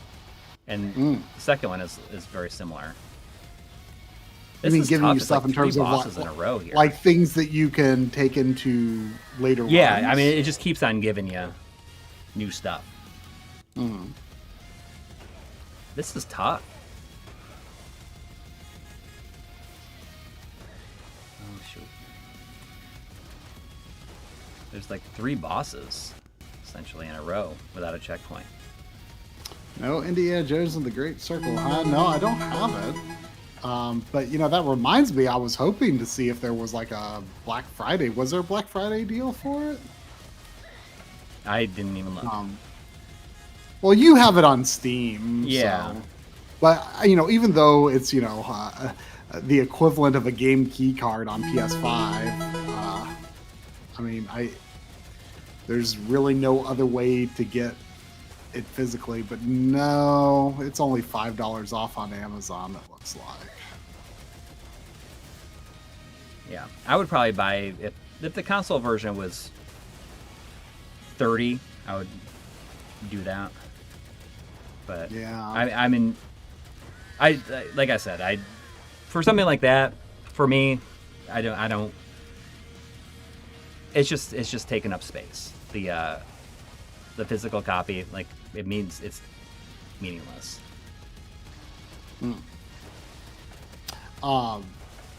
There was a $5 super chat from Led Zeppo. Thank you. Just saying good evening. I think that Led Zeppo is Mega X6. I think. Oh. At least I feel like that might be. Well, yeah. Well, there is a M. I noticed the M avatar. It gave me a Mega X6 5. Yes. And also a $10 super chat from EB Chill. Thank you. Thank you. Saying no Kirby Air Ride. No Kirby Air Ride indeed. I am not interested in getting that anytime soon. Oh, so you're just waiting for a deal. I'll get it, on some kind of discount someday just to keep up my Kirby collection. But I do not like the first game, and the little bit of the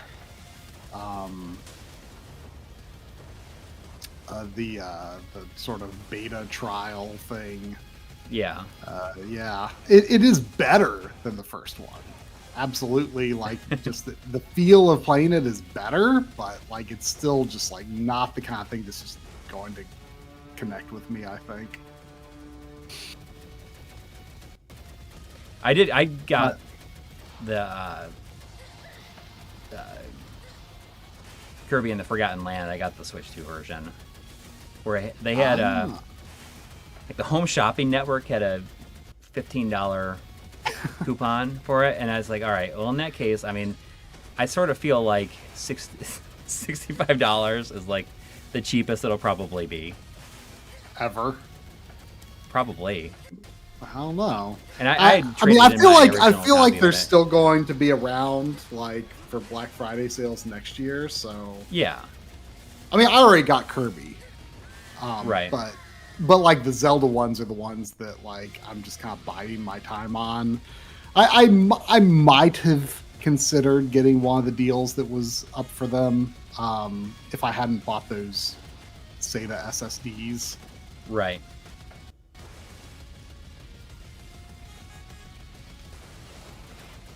Yeah, oh, I mean, I've been looking what for like Gene Spicer's joke was. Indiana Jones is an indie game. Oh, I see. I was looking for a deal on Tears of the Kingdom, but that's another one that'll be out still next year. Yeah. The Switch 2 version, because I had traded my... Yeah. Because if they have the full Switch 1 version on the cartridge, I just don't have any reason to... I just traded in my Switch 1 versions. Mm-hmm.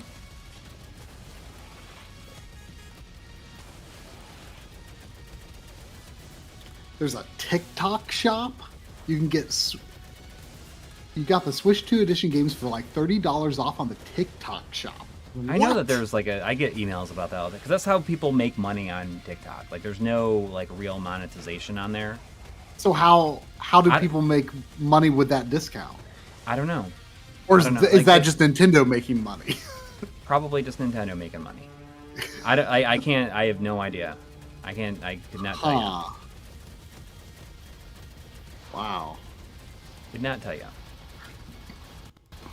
Still doesn't make me want to look at it ever, though. Yep.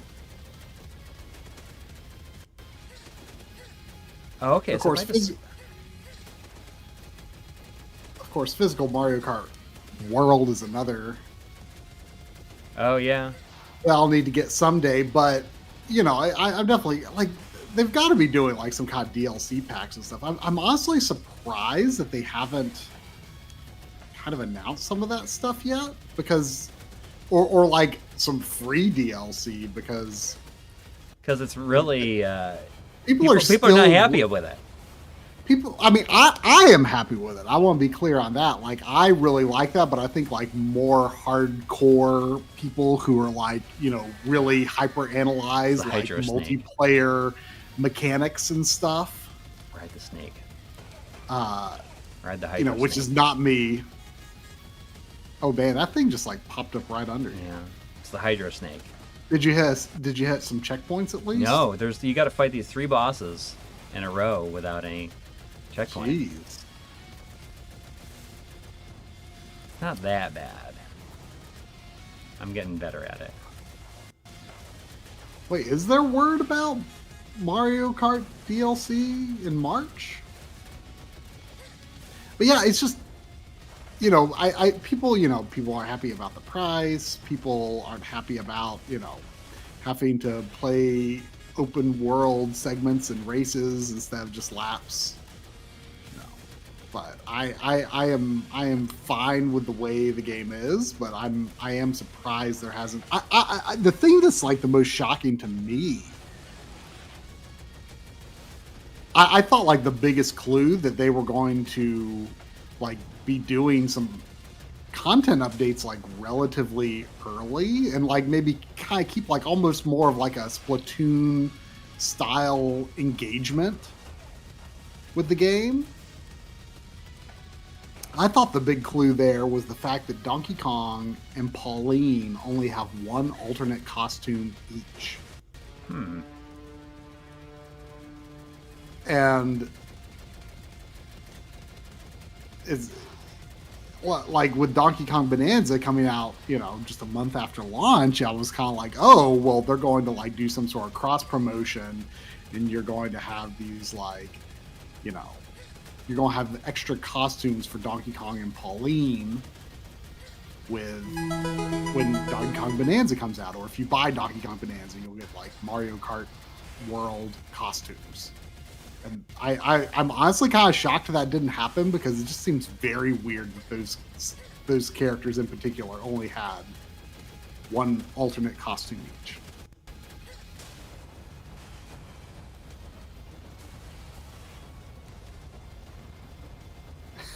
Yeah, there was a super chat from Dad1153 say downgrade Switch to Tomb Raider 13 port. Why? I didn't know about that until John brought it up right before we recorded the Analog 3D Super Show. Mm-hmm. And yeah, so I watched the video that DF released on it, and it's bizarre. Like, why? Like, the Switch 2 should have been like the best console version of that. Oh, is it just it's not good? No, I know it came out, but I didn't realize that the Switch 2 version was not good. Yeah, well, it was on Switch 1 also, right? Right, and it's like worse than the PS3 version. It's got like all these like graphics effects, like way scaled down. The Switch 2 version doesn't have like the hair physics. And like there's no reason it shouldn't be at least as good or better than a base PS4 version. But the main thing is it's like missing all of these like shadows. Like the forests are like bright because there's like no tree canopy shadows. Really? It's really weird. Yeah, I didn't pay attention. I knew that it released, but I didn't realize that it was like a mess. Yeah, it kind of seems like they like tailored it for Switch 1, even though Switch 1 should have been able to run it just as well as the PS5 version, right? Or PS3 version. Oh yeah. Like there's Switch 1 should have been fine. I mean, at least it sounds like the frame rate is mostly pretty good. Although I think there were some issues like with combat. But it is 60 frames per second on Switch 2, but like it's like missing so many shadows compared to even PS3. Yeah, you know what was interesting though in the DF video, they pointed out that there's actually some effects on the like PS3 60 version that's not on the definitive edition. At least one thing, the thing that I remember them mentioning was there's like on foliage there's like raindrop like hitting effects. Oh really? And it's not it's not the definitive versions. Correct, in the original like PS 360 releases. That's wild. Yeah. So they're not exactly definitive. I mean, Red Pan saying the Switch 2 version is just the Switch version, not really built on Switch 2, but it does run at 60 frames per second. But yeah, it runs at 60 frames per second. It has like higher resolution shadows, but it's still like missing so many shadows. Like it's just the forests are just like all brightly lit and stuff. Like you've got like tree shadows, but like no like foliage shadows. So it's just like really bright in the forest, and it looks so wrong. I'll have to look at that. I mean, not that I would. I don't see a lot of reason to buy that because the definitive editions are on sale often, like digitally on Xbox. Yeah, I can see. No, but like you get the trilogy with all DLC for like $16. Oh wow. I should replay that first one. I've replayed it several times actually. Like I think I played it twice on the PS3, and I played it at least once, maybe twice in the definitive edition. I really like it. I think the pacing's really good on it, and I like that it's almost like Metroidvania-esque, more so than the other ones are. It feels a lot like it's the same kind of thing as like the same comparison as Arkham Asylum versus Arkham City. Yeah, I remember you saying that, but I didn't really feel that Shadow of the Tomb Raider felt all that open worldy. I really liked Shadow a lot. I thought the puzzle tombs were fun. The combat was really fun. Whereas I thought Rise was just like one of the most visually uninteresting games I've ever seen. Oh. Like, it's just like all these like concrete gulags and stuff.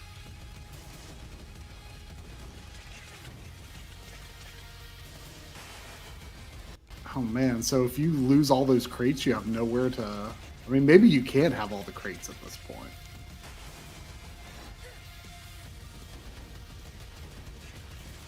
Yeah, Rainzor was saying, is this like Dick Tracy on Mega Drive? And there's a lot of... I think that there's definitely got to be inspiration.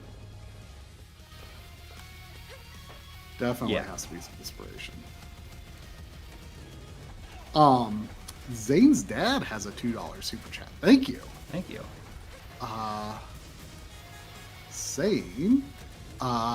Zane just beat Ys Book 2 on TurboGrafx 16. Your turn. Yeah, I believe Zane was trying, because I've never beaten the TurboGrafx version. I've only beaten the PSP versions. See, I feel like TurboGrafx is like the version to play. It's definitely the iconic version. Yeah, for sure. I didn't have a PC Engine at the time, but at the time I played it, I was like, at the time I got into Ys, like the PSP version seemed like the most accessible version. I didn't have a TurboGrafx. I could have got it on Virtual Console. But yeah, I should play through that. I bought my copy of Ys Book 1 and 2 for TurboGrafx from someone who's going to be in the EGM documentary.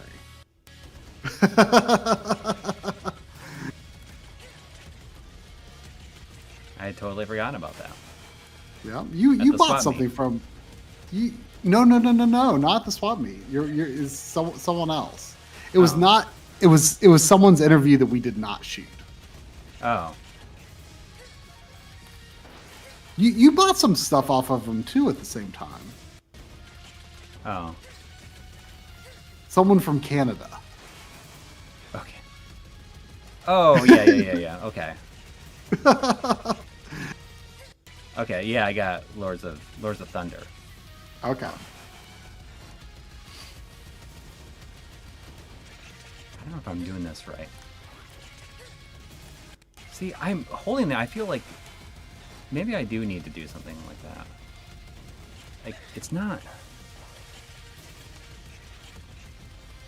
I don't know why it doesn't lock on every time.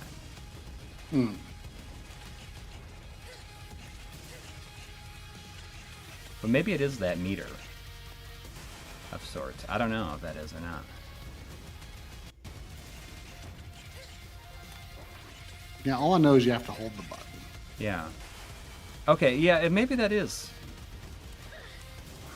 I don't know what refills the meter. Oh yeah, I saw it when you went out of the slow-mo mode. It like decreased. And it like turned gray. Yeah, I don't know how to build it up though.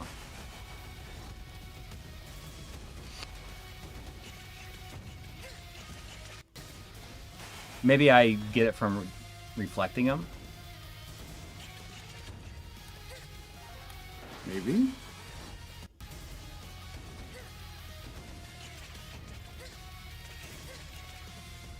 Yeah, that seems to fill it up faster by deflecting the bullets. Like it's absorbing them. Right. Ah.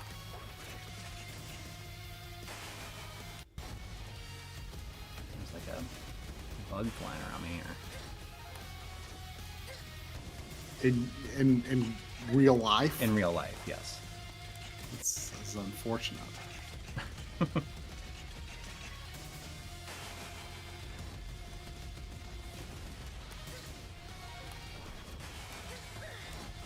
gosh.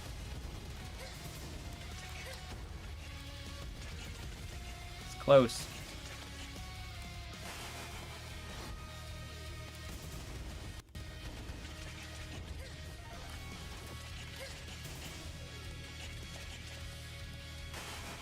I just want to jump back and forth. Oh, Zane's dad, do you have the manual for Ys 3 on Genesis?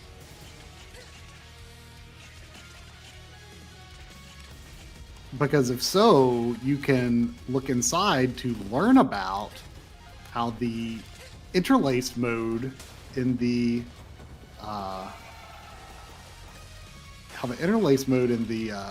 the main menu. Whoo, you got him. Yeah. The interlaced mode in the main menu will jiggle the screen for a clearer message indication.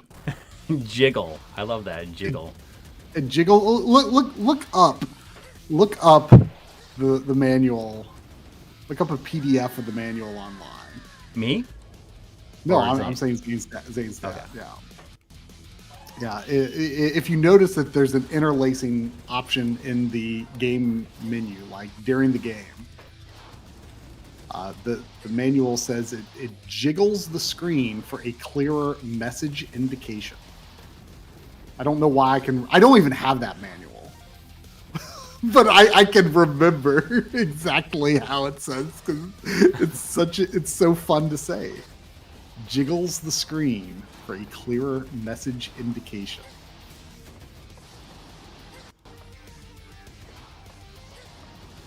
I feel doubtful that it actually makes a clearer message indication, though, you know? I don't know.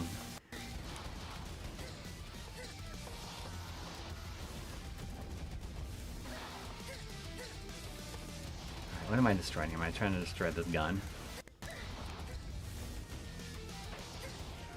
Oh. I don't know what I'm trying to destroy here.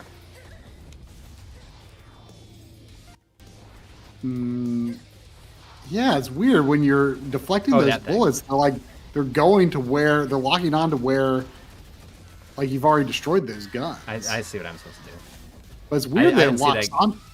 What's that? It's weird that it locks on where those guns are already like destroyed in the background.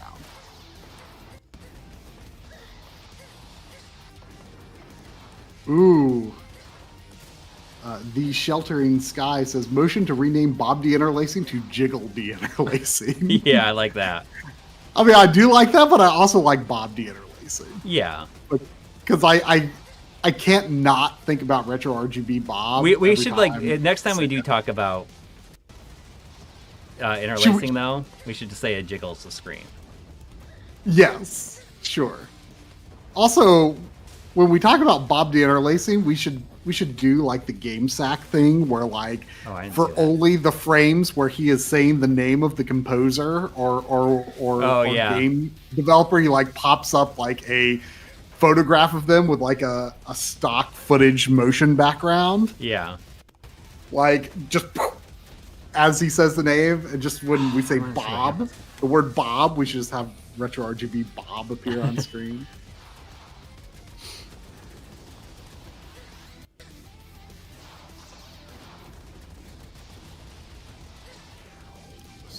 Froze for me. It keeps on freezing.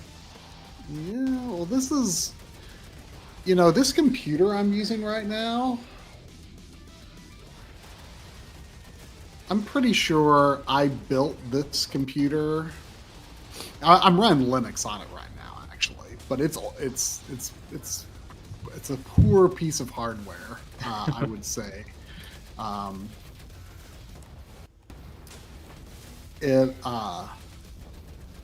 believe I bought this shortly ahead. I built this computer shortly ahead of the launch of A Realm Reborn. Oh, wow.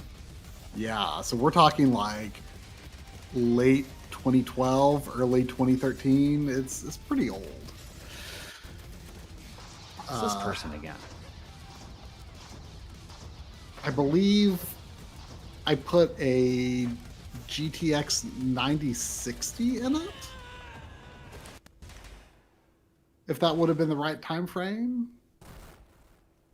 Oh no, Mr. Dude, you're right. Could you play Tomb Raider 2013? Okay. So I believe this was when I think I mentioned this recently. I got an AMD GPU. I may have later put a 9060 in, or maybe 9060 was older. I don't remember though. I don't know the order of graphics card release dates.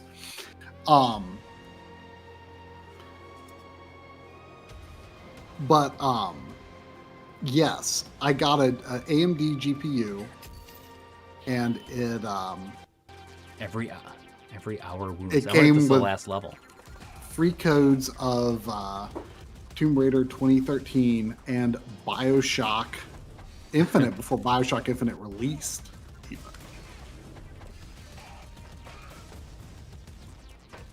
Oh, this totally looks like a last level.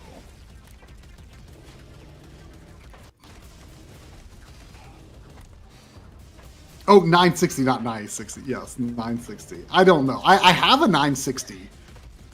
The time frame of when I got it and why is lost on me, though. But I'm pretty sure this computer like predates the channel by a small margin. But yes, I could play Tomb Raider 2013 on it. I did. Like, Tomb Raider 2013 was like one of my first experience on this computer, probably. But like the main reason I built it was in preparation for A Realm Reborn. You know,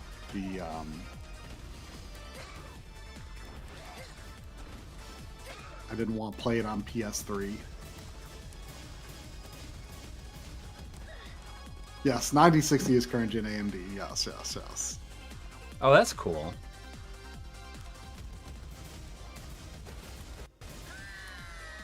It's like the perspective like feels wrong, but at the same time it's like kind of cool. Yeah, it is.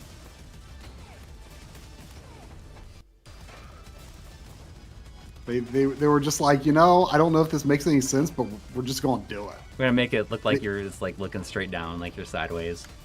Yeah.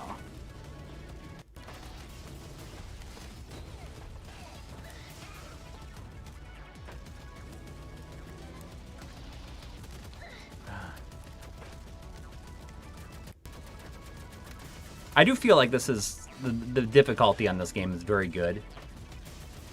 It is not super hard, and it feels fair, but also doesn't just give you everything. Right? Yeah, you have to work for it. Yeah, like the checkpoints might feel unfair sometimes, but I think it's really just it's rewarding to get to learn. Yeah. Exactly. Yeah, I mean, I think one of like the best games I ever played in that regard was like the Genesis version of eSWAT, because that game constantly feels like every run you end up at this point where you're just like, how am I even supposed to do this? Like. Like, I don't get it. Like, that's impossible. I can't. There's no way I can get through that. And then like the very next attempt, you're like, you're like, okay, yeah, I can. That's not that bad.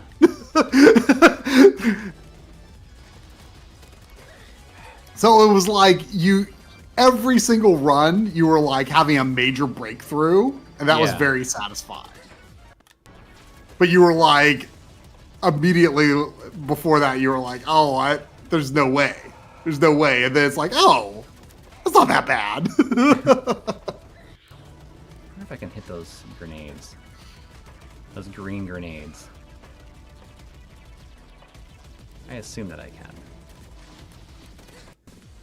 Oh, wow. Sainrub says, tomorrow morning, Newegg will have a 5070 for $300. That's crazy.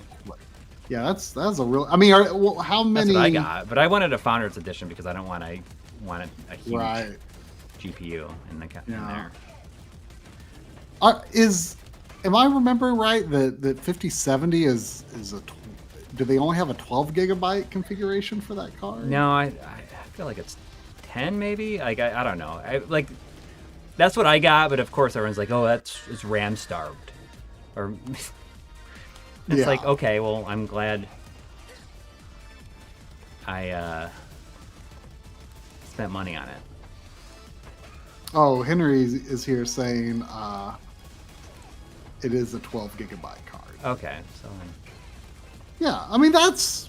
It seems fine, but I mean, it's just like, when I complained about the issues I was having with Indiana Jones, and people are like, Indiana Jones is infamous for having a weird like RAM allocation situation, or like you have to be like kind of hands on with it. I think. Yeah, the fact that way.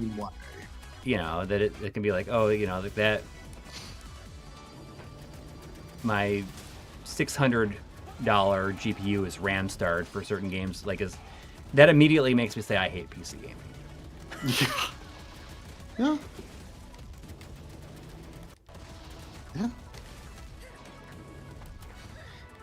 But I mean, like, that's NVIDIA's fault or whatever. But still, But it does good enough when for something your like video. that is not it's not enough. Like there's something wrong. But I mean, you're happy with how it's been for video editing, right? Yeah. So I mean, that's the main reason you got it. Right.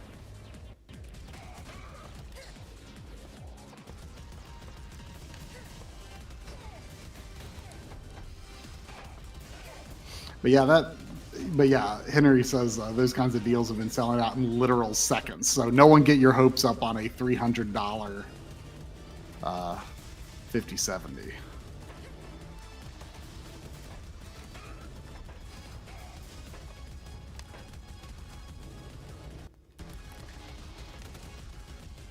$250 for 32 gigs of RAM? That just sounds... Dude, I'm so happy I built my computer when I did. Yeah. Because I have 96 in mine. I looked at what my RAM goes for now that I put in mine. Yeah. And it's like over $200 more than what I paid for it. RAM used to be like such a cheap component that's like, oh, why don't I just like get way more than I need? Yeah, well, it's because it used to be cheap. It's because of stupid OpenAI.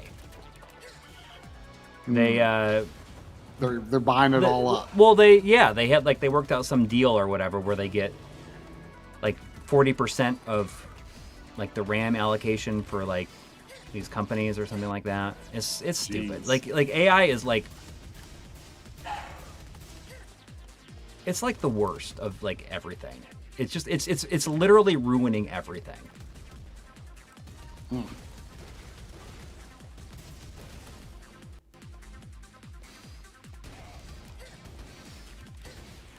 It's just dumb. I just feel like it's ruining everything.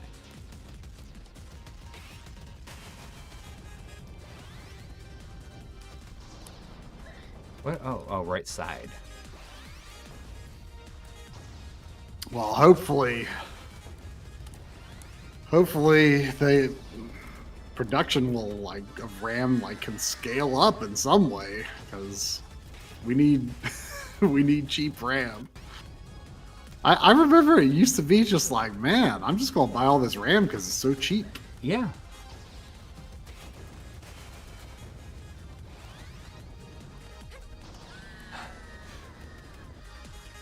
Man, yeah, there's so much speculation. I don't think that any of this stuff is gonna pay off. And not only that, but I think that like just people in general are just sick of hearing about it.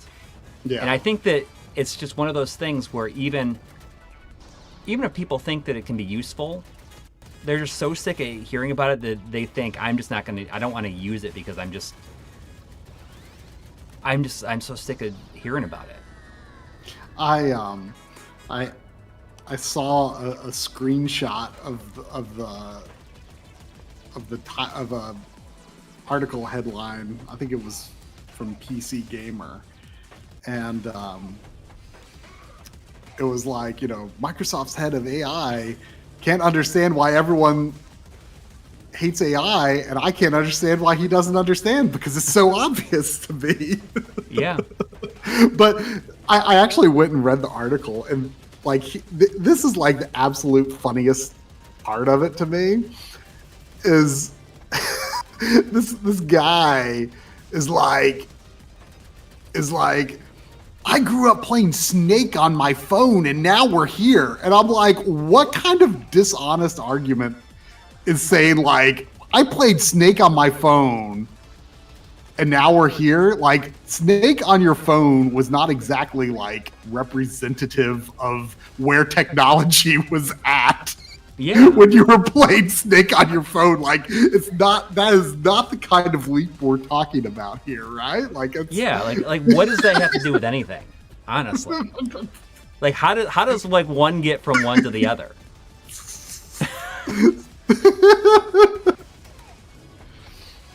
But I mean, I don't know. I was talking to my wife about it last night because we were like, I don't know, we were talking about like looking up, but we just talked about how it's like impossible.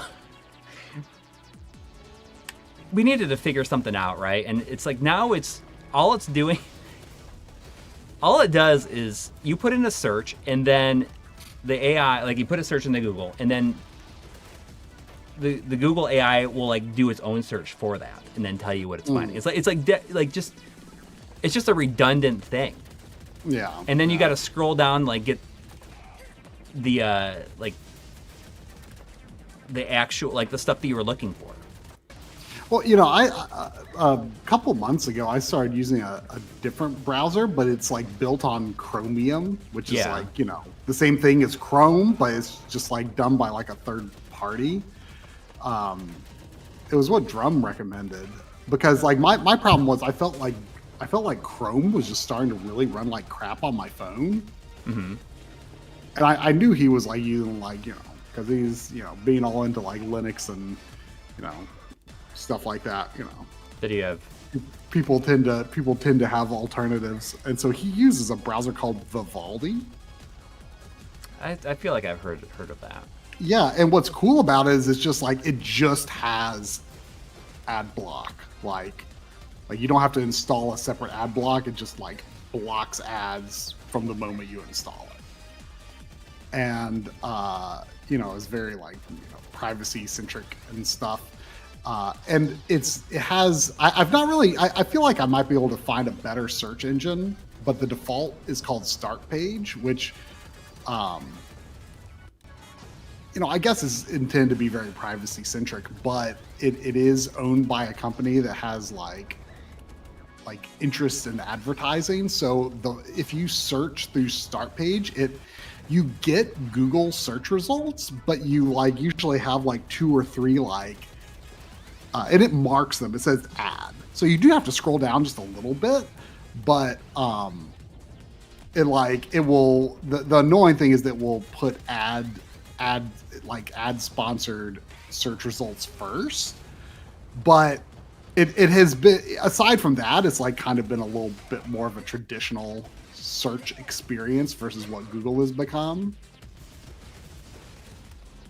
I hear a lot of people talk about DuckDuckGo for another like a search engine alternative. I've not tried it. I haven't bothered to change from the default in Vivaldi, but I have liked it. It's been very nice just having like ad blocking work, because I feel like sometimes the ad blockers I would use on Chrome like fight this guy again now. Got depreciated or something. Oh, Mr. Do says I still use Ask Jeeves, and it's great. I didn't know Ask Jeeves was still around. Yeah, it's surprising. I'm gonna look up Ask Jeeves right now because I remember it had like, you know, the Alfred looking character.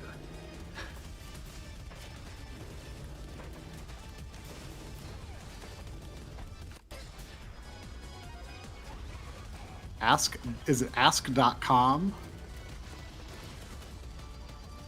Is that separate? I mean, it seems like it'd be separate, but maybe it's not. I don't know.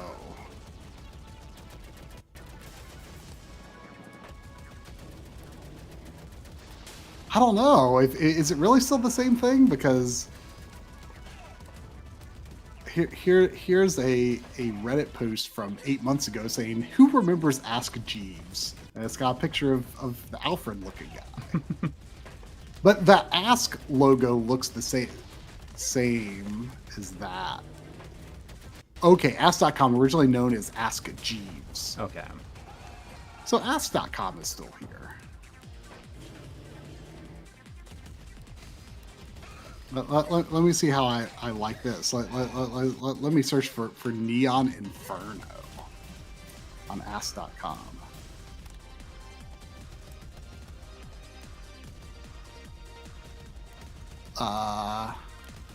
Not bringing up much about actually bringing up nothing about the game. It's asking, is Neon dangerous? Let me see what I get with start page. Neon Inferno without saying game. See, start page is bringing up more relevant results because it's like immediately like save 20% on Neon Inferno on Steam, Neon Inferno for Nintendo Switch, neoninferno.com, pre-order on Limited Run, PlayStation Store. Oh, is it up on Limited Run?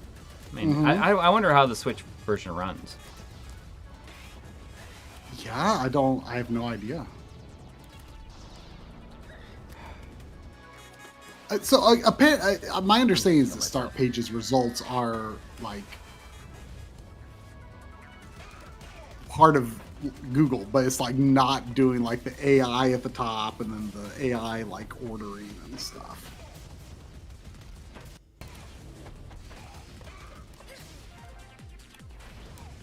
Oh, Mr. Do says, I was completely joking, but yes, it did become Ask.com in like 2005 or something. Yes, well, I was not impressed with the search results I got from it, though, I have to say. But let me look up DuckDuckGo. Yeah, that's one. I think they have like a no AI policy or something like that too. I'm just sick of hearing about it. I'm just sick of people just saying it. You know what I mean? Mm-hmm. Okay, so I'm going to search Neon Inferno. Oh, okay. It's got pictures. It does look a lot like Google, actually. I haven't updated our Amazon page in forever, like years. So I'm sorry, it's not up to date. Oh, was someone asking about like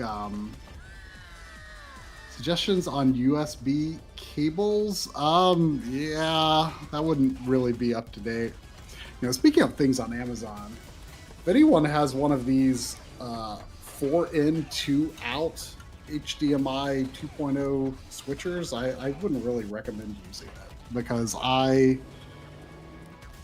this is the second one I've had go bad on me. What is it? What's the brand? There is no brand. Oh. I have several of the EasyQ 4 in, 2 out, and I really like them. But isn't that 2.1? No, I have some 2.0 ones, I think. Okay, I don't think I have any 2.1 selectors. They have splitters, like 4-way splitters, but I don't think they have any 2.1 let me see 4 if in, I can 2 out, because I would like to get that if they did. Let's see, 4x2 HDMI. Okay. Yeah, I don't think either of these. I think it's O-Ray that I've seen like make one of those, but that's it. It was sold by Imbuer.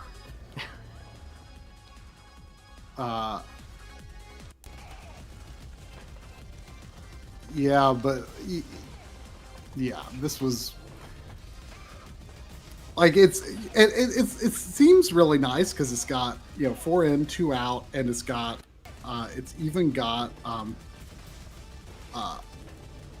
2 headphone jacks.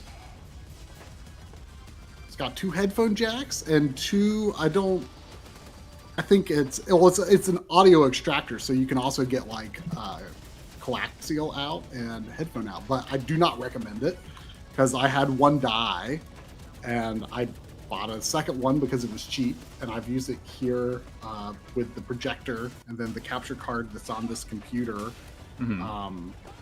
I've used it, for a while, and so let's see. So I got here Wednesday, played a couple hours of Wild Arms on Wednesday, and then I think I started having problems with it on Friday.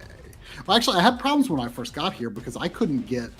So I brought my PS2 and the Retrode 4K CE with me to play Wild Arms for while celebrating Thanksgiving, and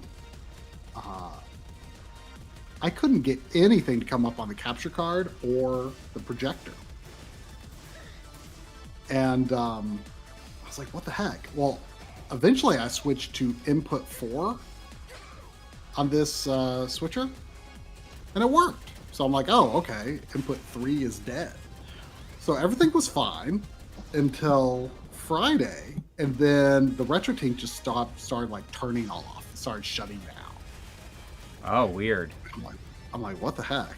Well, that makes me nervous that it's sending like some sort of like bad signal. Like I wasn't using HDMI input on the Retrode because I'm using just component cables with the PS2. But so I was like, that's weird. So I was making a kind of a mistake. I was using this like 2 USB power brick. It's like got a relatively high amperage on it, but like it probably was the wrong idea to try to power this and the Retrode at the same time with that. But it was working. It was working. I was just like, oh, I'm just gonna try it. It was working. Well, but then I was like trying all sorts of other things. Well, I say all sorts of other things. My options are limited here, I tried like connecting to the Switch dock. I tried connecting to another USB brick that's here, and it was still like every once in a while, like it was starting to happen pretty frequently. The Retrode was just like shutting down. So what I ended up doing was I'm like, well, you know what? At that point I'd probably recorded, 10, 12 hours worth of interval recordings for Wild Arms 4. I'm like, that's enough. I've had another weapon, but I thought that it would just be something you buy it and you keep it, but it seems like once you use it up, you don't have it anymore. And you can't ration it. Like once you activate the secondary weapon, you can't toggle back off of it until it's empty. So in a way that kind of makes it, I don't feel like it matters. But anyway, as soon as I was like, okay, I don't need to do any more interval recordings for Wild Arms 4. It's enough to make my Games We Played segment that I've already done. So I just like unhooked this and then connected the Retrode 4K CE directly to the projector. And zero problems since. Really? Yeah, so like something. So like I say, like I shouldn't have been trying to power both with that one brick, but the fact that it was still happening after I was then powering them separately, and the fact that this already had a dead port on it, like at least 1 or 2 dead ports. Like this thing is flaky, and I do not recommend it.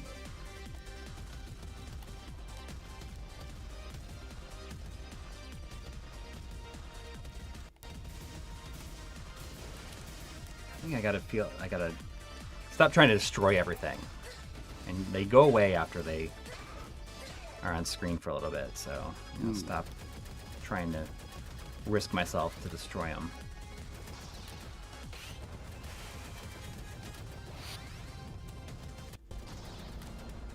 And I do. It doesn't bother me a ton that there's no checkpoint there. Like it would be nice if there was, but I feel like the patterns are never so challenging that you can kind of figure it out. Yeah. The bullets move pretty slowly. Yeah.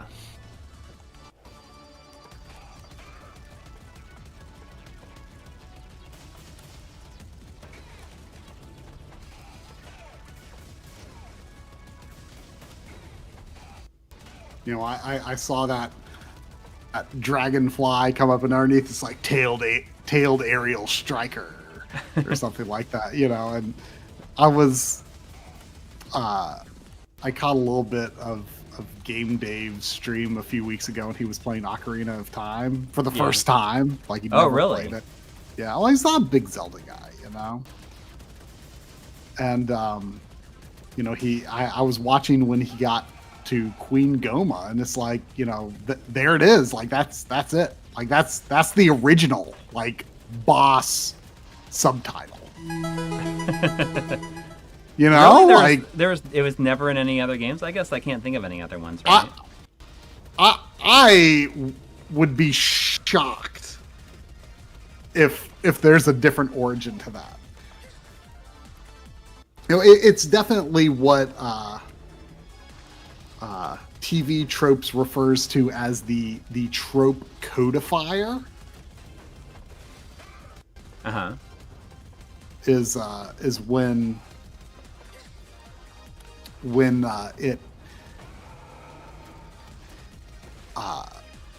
it's like not the first, but it's like definitely the one everyone was like paying attention to and copying, right?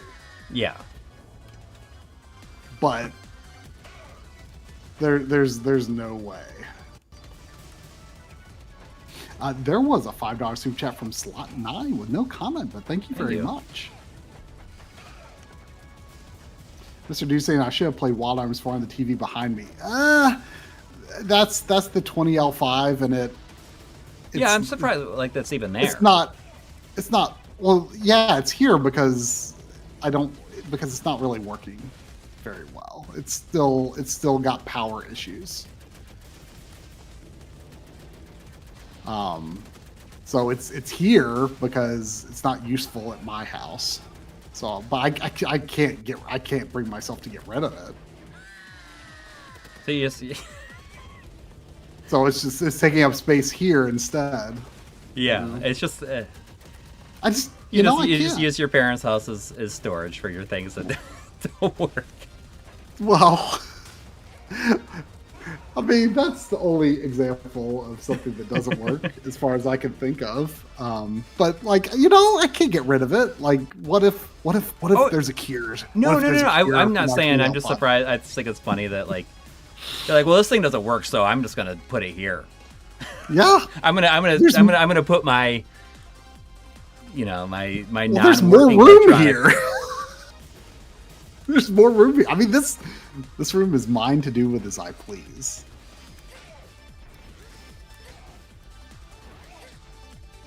I wouldn't let my kids do that. Is what I'm saying. And. Well, your kids probably aren't going to be into things like CRTs, so... That's true.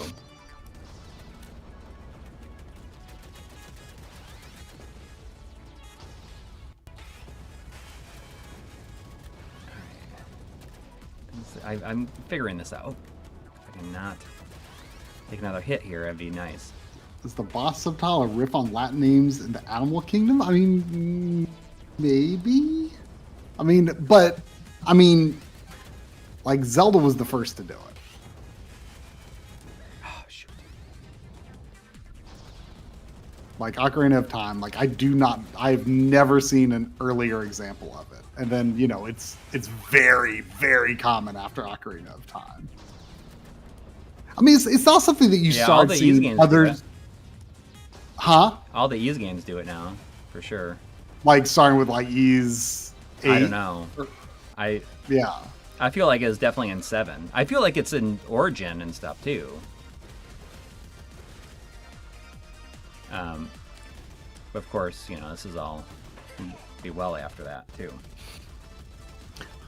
Corito is asking, what will be their nostalgia item? Do you have any idea? Do you have any guesses? Like, what's going to be like the hot like thing that like that generation is like going to want to like seek out again, or are their lives just so like digital at this point that there's like not Roblox like games that have lost to time probably. Yeah, is there not going to be like a physical like nostalgia item? I mean, man, I noticed earlier that like kind of like on this table where my parents like accumulate things that they just want to like, you know, donate to like charities and thrift stores and stuff. Mm-hmm. And I saw that there was some like old wireless phones. Oh yeah. And like they were like, oh, like there was an aesthetic of a certain era of that where I was kind of like, ooh. With the long antennas. No, it wasn't a real long antenna, but it just had like it has like the transparent buttons. Oh, okay. You know what I'm talking about, where it's like, you know, like it's kind of got this like transparent bubble over the buttons and stuff, and it, you know, kind of has like a dot matrix, a little dot matrix screen on it.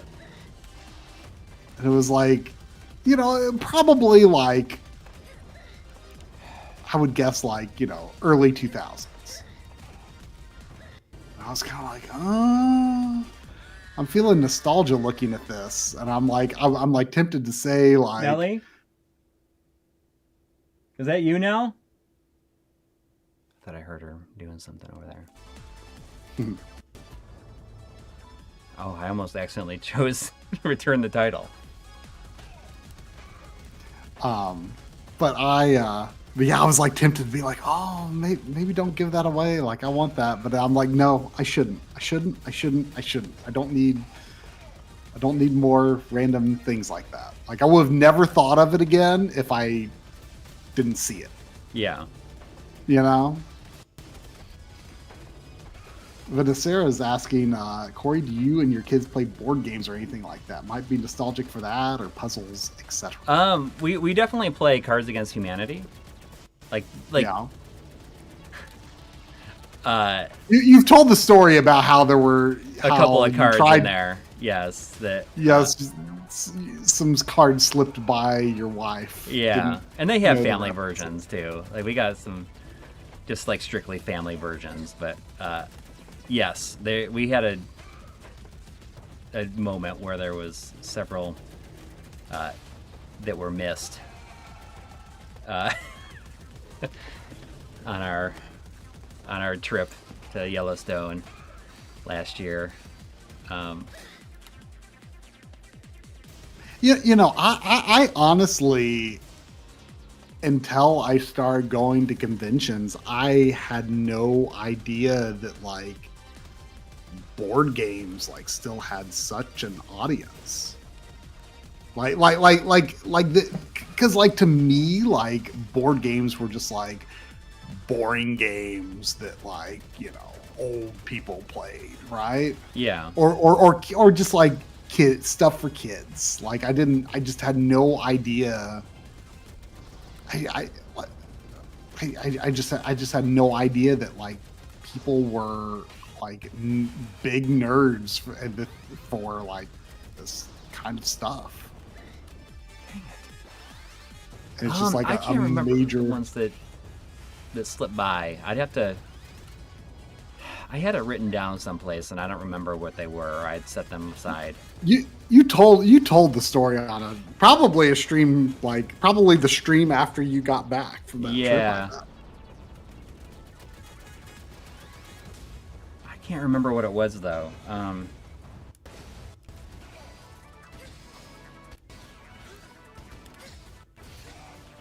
I don't remember what it was. I'd have to look it up. I think I may have taken a photo of them or set them aside because I thought it was funny. I mean, it was definitely funny when it happened. What time I got here? 45 minutes. If I don't beat it on this, if I don't progress here soon, maybe I'll horse around with something else on the system here. Do a run of Hades 2. I mean, I could. Or well, maybe not, because you said you're close to finishing it. Yeah, so. I would probably take too long. It probably would take a while,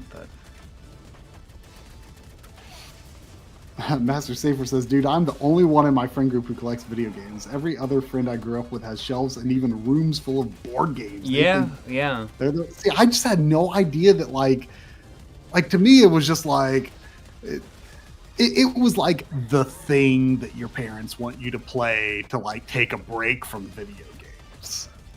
Like, to me, it was like undesirable to play board games, and I had just I don't particularly care for board games myself. Yeah, I will do it just as a, if other people are doing it. But I don't mind watching people play it. It's just that, sometimes it can be, especially with a lot of board games, it's just a lot of rules and stuff to like learn how to play. And a lot of times that's not very fun. I really like just having a computer to keep track of, like, all of the stuff. Like, I love playing something like Fortune Street on the Wii because, they're keeping track of your money. They're keeping track of cards you've pulled and things like that. Like the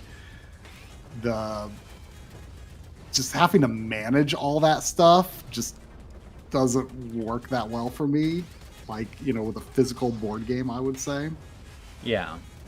I get that. Like, it does feel like a lot of work a lot of times. But, that's what I like about Cards Against Humanity is it's just, we don't even play to, like, win. Yeah. I just think it's just because you can play it's because it's funny. Yeah. No, never got into miniature stuff like 40K, Battletech. Yeah. I know my cousin's son is really into like miniatures. Like, has even gotten to like 3D printing miniatures for like tabletop games.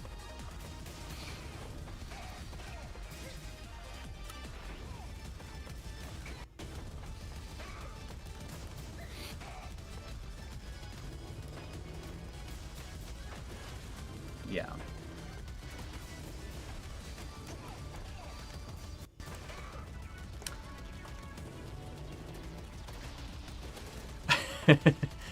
I assume that you have not watched the first part of the Stranger Things season 5, right? No. Waiting for the whole thing to be out. Okay. So I don't want to hear anything. Well, it's just like it has nothing to do with plot. It's just like a typical, like, I thought it was funny because like immediately I called it out, and I thought it was, I immediately recognized, and I'm sure anybody here knows what I'm going to say. But there's one time where a kid is playing, he's playing an NES, and he's playing Ghosts and Goblins. Oh, but on the screen is the arcade version. Oh no! I mean, that's fine. I just thought it was very funny. It's much better than the NES version. I know. I just think it would be funny if it showed actually the NES version. Yeah, I mean, I said it to my wife, and she just like immediately gives me this look, like, oh, because like I immediately knew it was wrong. Yeah. Well, I mean, but that original game doesn't look unlike an NES game, really. Right. Like, very simple color palette, black background, stuff like that.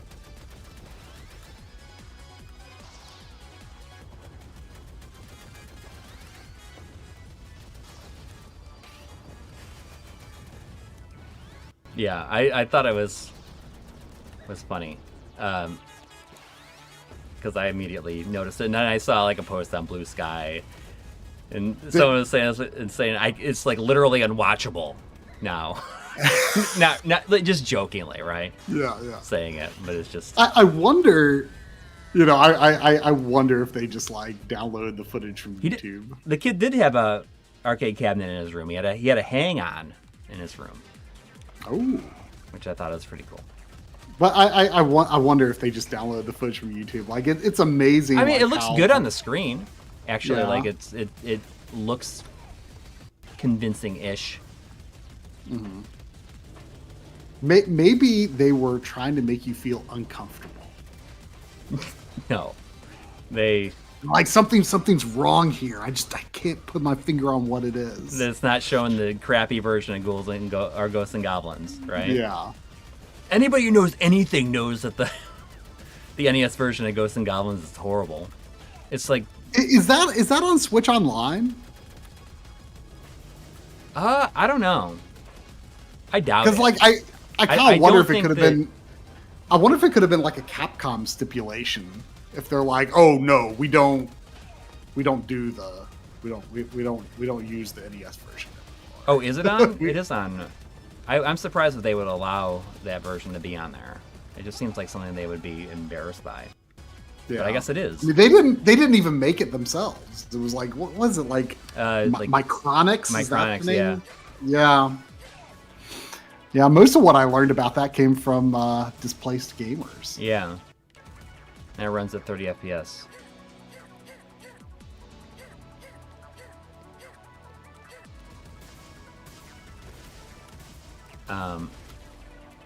But yeah, that's all I will say.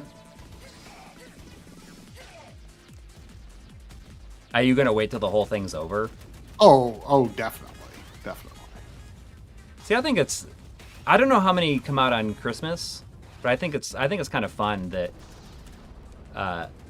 It's on Christmas. This was 4 episodes now, and I don't know how many come out on Christmas, but then the finale comes out on New Year's Eve. I've even heard that they might be showing the finale in theaters, which would be kind of neat.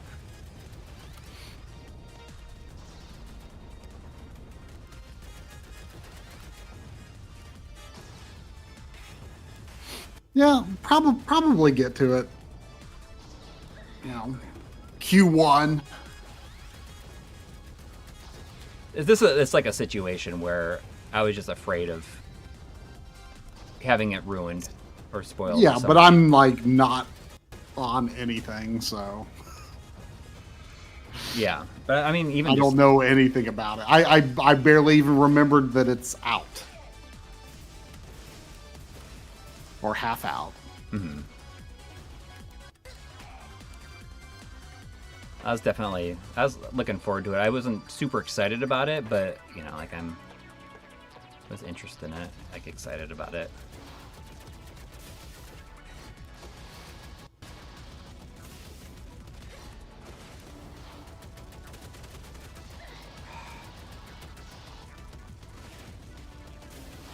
Tailed aerial striker. I'm probably like a whole half run off again, I bet. Oh yeah, you're finding this guy. Oh, look, are you going to beat him? Is this going to be the first time you beat this guy? Yeah. If I can. Oh. Hopefully there'll be a checkpoint after this, because this is. Oh my God! Jeez. Okay, it's not that bad. Dang. Oof. When trying to get there. Is that going to be the end of the level, or? In all that chaos, there was one thing on my mind. Why didn't Don warn me about NYPD's trap? I hear a word for days, not from anyone.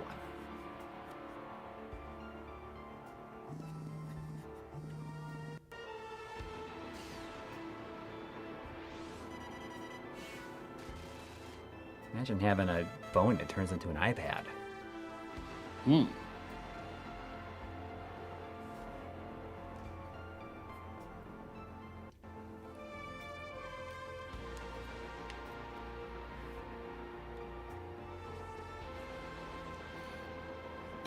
That shocked face. I know, it's a good shocked face, I say. It is.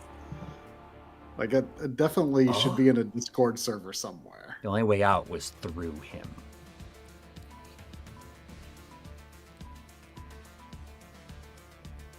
Can I go to gunslingers and... If you got a plasma knife...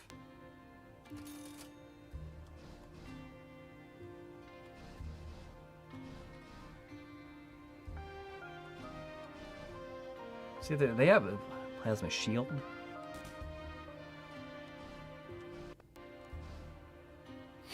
Yeah, I was like, oh no, I burned the turkey face.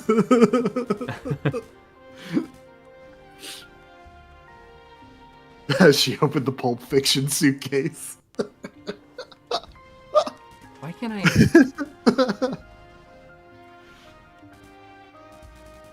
I don't understand why I can't buy this thing. I have 16,500, but I can't buy... You undercook the turkey. That sounds. Unless I already have it. That sounds bad. That sounds unsalvageable. I'm surprised. I don't. Okay, whatever. Here we go. This looks like. Oh yeah, it's definitely a last level. Oh, let's see it. Oh yeah.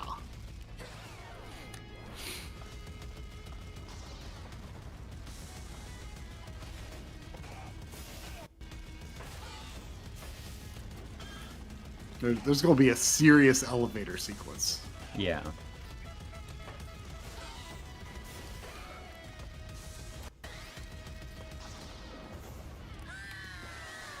I died really very quickly.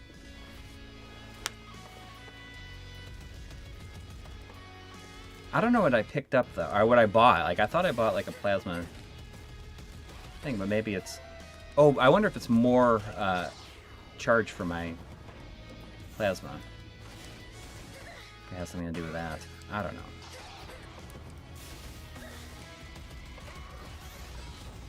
I wonder if I can dodge through that. No.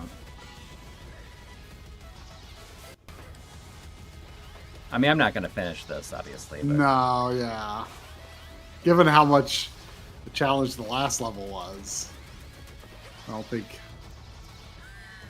it's a task for tonight. But you know, maybe it's something else that could delay your start of Pokemon Fire Red. Probably not. I'm looking forward to playing Pokemon. Are there going to seriously be 3 whole Pokemon games in the games we played in 2025? Yeah, man. I mean,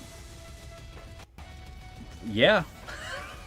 There's Coury, also going to be Pokemon superfan over here. There's also going to be at least 3 or 4 Yakuza games in it. So that's like kind of a good handoff, probably, since you played the one. Yes. And, well, no, I played 2. I played Kiwami and Kiwami 2. Oh, that's right. 2. Yeah. So there's, I mean, between the two of us. Yeah. And like at this point, obviously, I'm going to be waiting for Kiwami 3 to continue, which I guess is going to come out next year, I assume.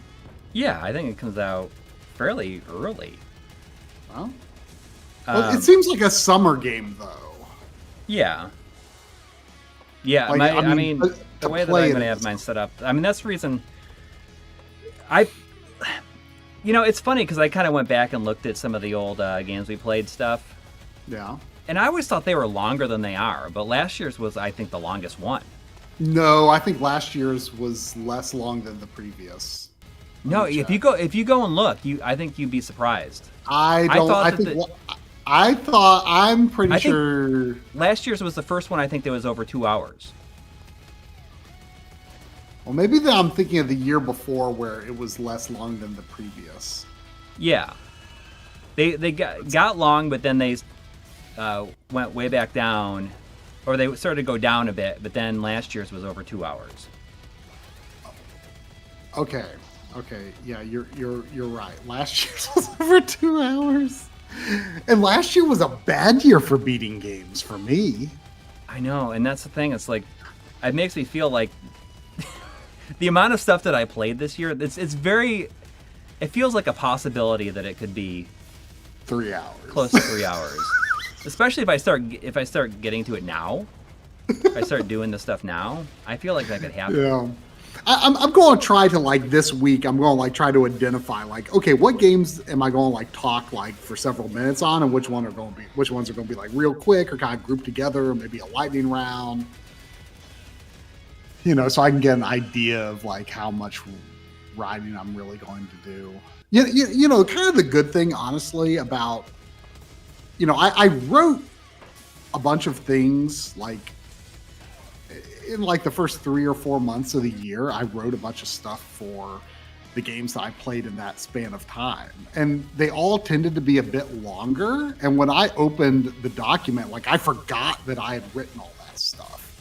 And I was, like, already like, man, I do not feel like editing a segment that long on that game anymore. But like at the time, like immediately after you finish it, you're like, I have all these things to say. Oh yeah.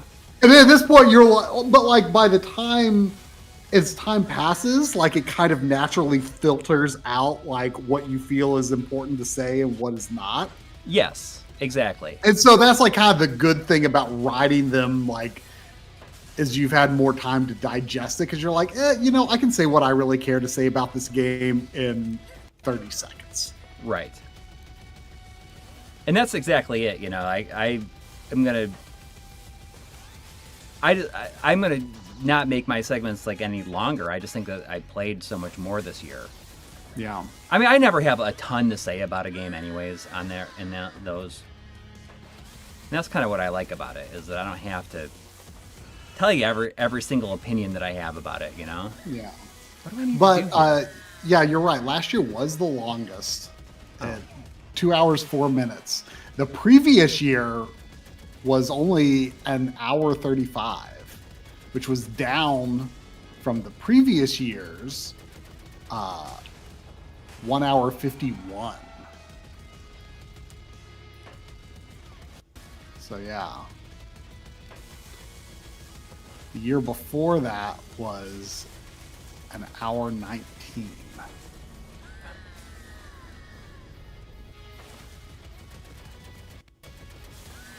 Oh. Shadow Mask was asking, have you played many of the same games? Well, in I terms don't of think games, we played a lot of the same games this time. I mean, there's going to be some overlap, but not a whole lot. Like Death Stranding 2, Mario Kart World, Donkey Kong. Yeah, but I'll Bonanza. barely talk about Mario Kart World. I don't have. Yeah. I mean, it might be a handoff game. Yeah. Like from me to you, and you'll barely say anything about it. Yeah.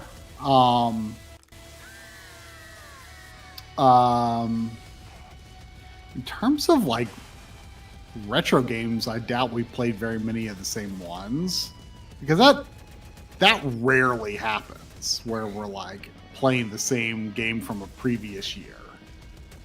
Right. Yeah. Let me look at the games I've beaten this year and see if any jump out at me as ones you might have also played. I mean, you can look at my list and it has everything on there. On your backloggery? No. If you go to my on the document. Yeah. You have everything listed in the document on Google Drive? Okay, let me look. Games we played in 2025. That looks really cool when he uses those flamethrowers. No tactics.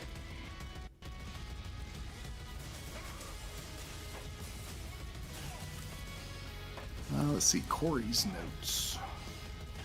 And I have a good amount written, like at least for a while there I was doing all right with it. Man, yeah, there are so many Ryuga Gotoku games. Yeah. Okay, Split Fiction, obviously, because Yes. that's obviously we both played that.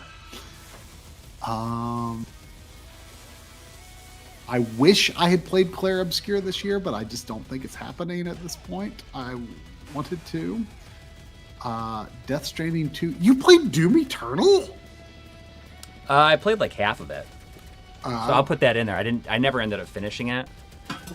But yeah, I mean, I played through like half of it. I mean, stuff that I played like half of, like it remains to be seen whether or not I'll talk about it. Yeah. I'm telling you, man, I played a lot of games. Donkey Kong Bonanza. What? Dude, I'm only listing games because I don't want to spoil everything that's in the episode, but I'm trying to mostly only list games that we both did. So obviously Donkey Kong Bonanza.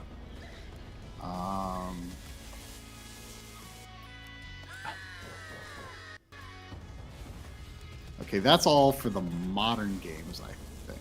So let's see, classic games. I didn't play like a lot of old games, but I mean, there's like.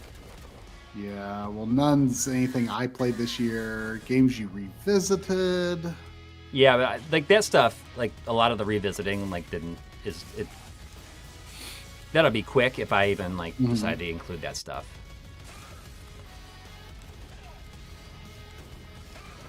You know, like Oath and Felghana, like I played through most of it, but I didn't end up finishing it.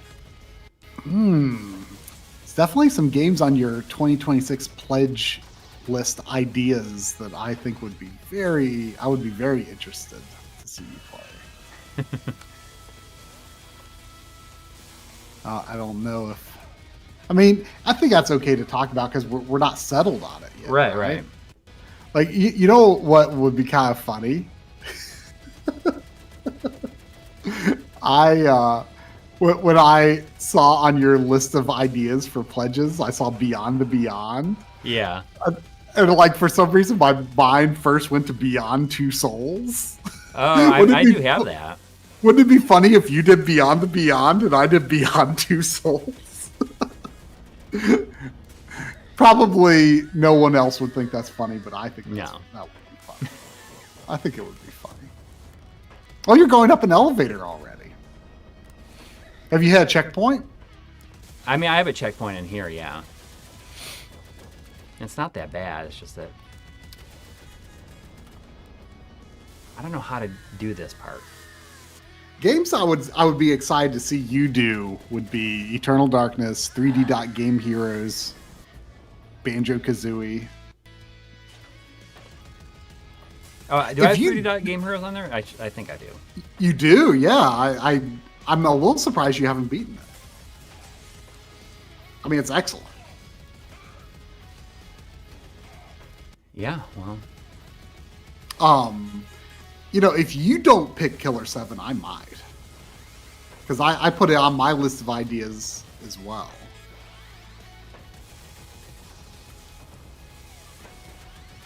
Yeah, well, I have Eternal Darkness on there too, so it's like I don't want to have more than one GameCube game.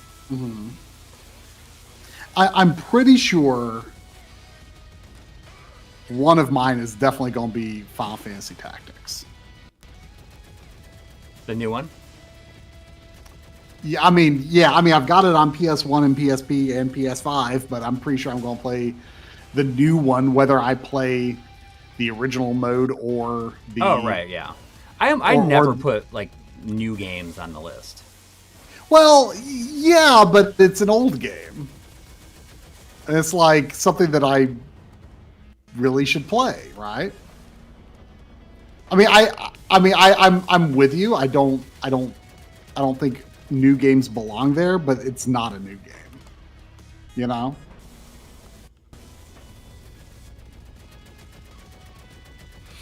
But it might not be because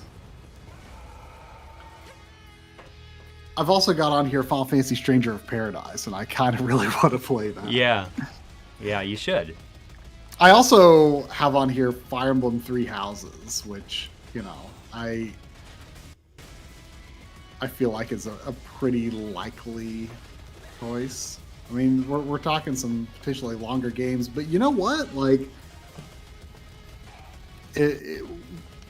with as much as I cleared the slate this year, I'm not afraid of a couple of longer ones. Yeah, I feel like I played plenty of longer games this year, and suddenly these games that seem so long maybe don't seem so bad anymore.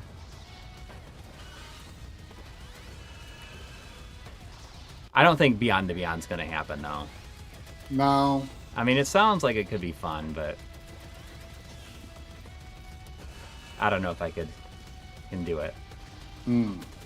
But we'll see. It would be fun to I mean, it might be fun. It might be fun. It's just one of those things that I don't know. It might not be fun. Don't shoot. Oh, sorry, I just shot him. Oh, we got. Okay, then they all just died. Oh, these guys are helping me.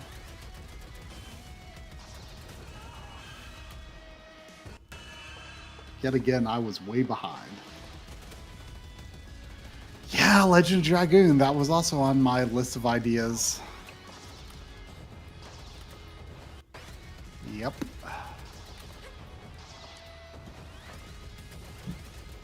So yeah, I guess in total, the only games that we both played, we only did. I mean, I listed them. So we did 1, 2, 3.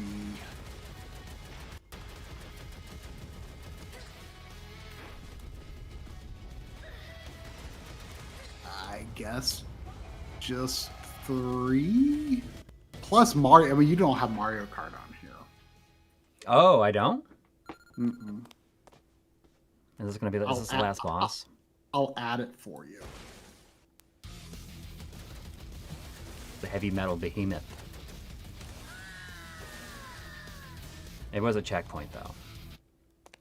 Right before this boss? Yeah. It's not the last boss, though. I would be shocked if this is the last boss. I don't know. Look what. Well, but this is probably like the final arena. Yeah. I mean, look at that monitor. Like only the Overlord at the top of the tower has a monitor like that.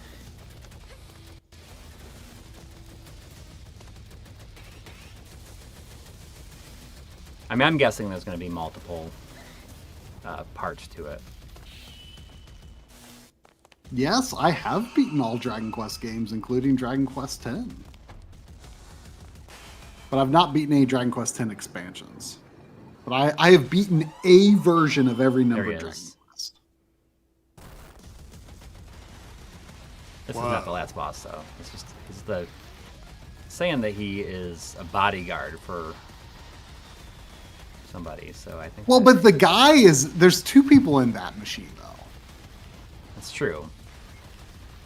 For some reason, these Hydra heads look very like PlayStation Mega Man X like later PlayStation. Oh man, the way those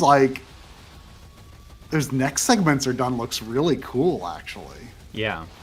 Like you usually see it done with like circles, like on Genesis and Super Nintendo and stuff, but like it's kind of done with those like hexagon shapes, so it looks really neat. There's something more 3D looking about it. Yeah, exactly. If only Coury had that anti-tank chainsaw from Wild Arms 4. This thing would be finished.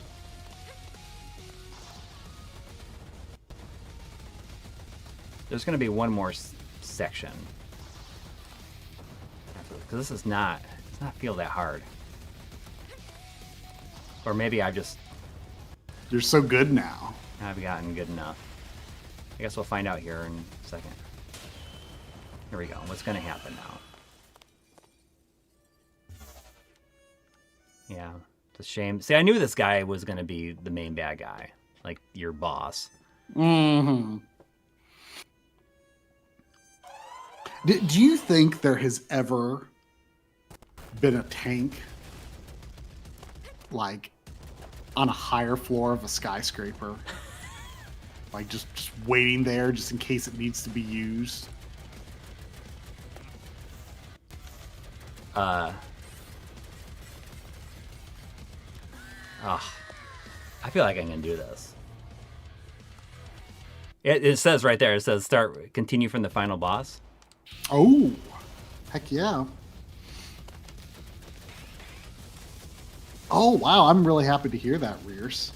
What? Rears says, I beat Dragon Quest II HD this week. Is easily one of my favorite entries in the series now. I think Dragon Quest II is hugely underrated.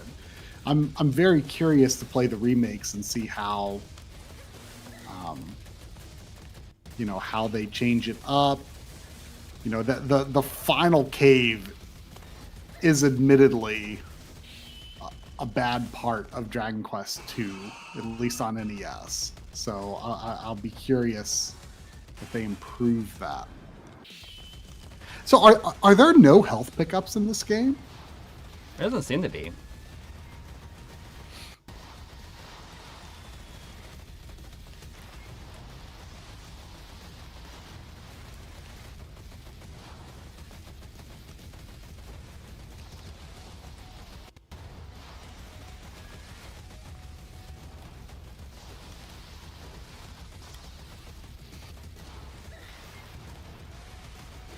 The road is still tough, but far more fair now. Well, it's not so much that it's tough, but it's just like incomprehensible to navigate.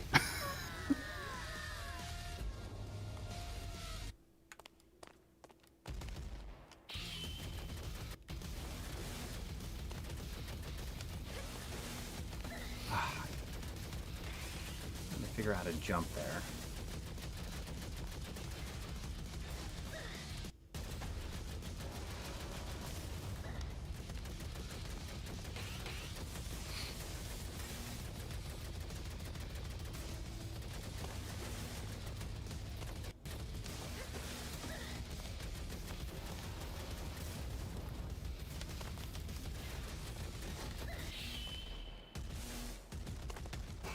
Did you get hit by one of your friends' bullets? I don't know. That's probably not what it was, but it looked like it. I'm probably way behind again. I'm always way behind. Actually, no, I don't think I was too behind.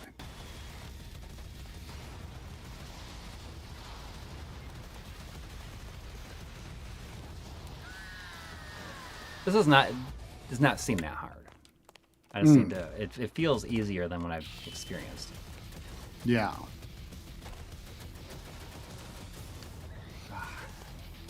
Zay said tomorrow is Enchilada is directing Drum and I to play Mega Man X4.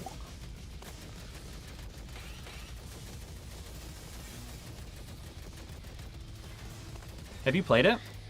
Yeah, I've beaten it. The Drum has not, though. Or at least he thinks he hasn't, but I kind of think he may have. But I've never beaten the game as Zero, so that's probably what I'll be doing. Oh, yeah.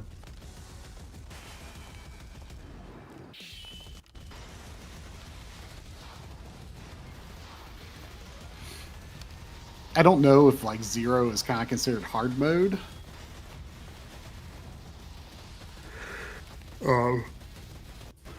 Like I know in Rockman and Forte, or Fort, however you're supposed to say it. I think it's Forte, as in like mezzo or whatever, Forte. Like it's like a musical thing. Yeah, I know it's a musical thing, but I don't know actually how that word is supposed to be said. But anyway, Forte or bass, if you prefer, is like easily easy mode.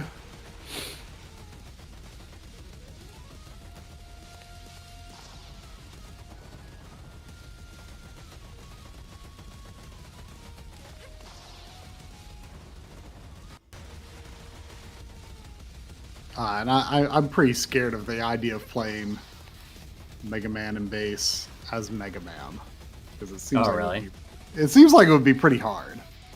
But it's pretty fun with bass. It's a bit different, a bit of a different flow to the game.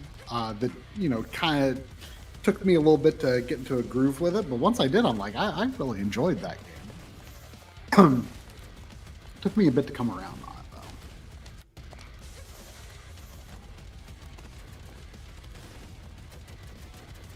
I like that he's smoking a cigar all the time.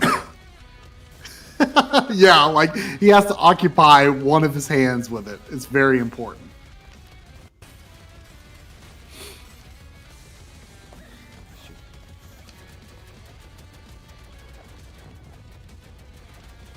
Can you destroy that rose thing?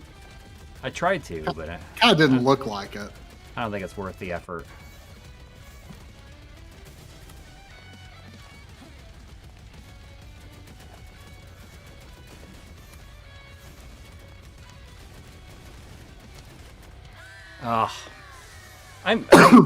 If there's no other part to him, I feel like I can do this before we call it in. Yeah, that really doesn't look that bad.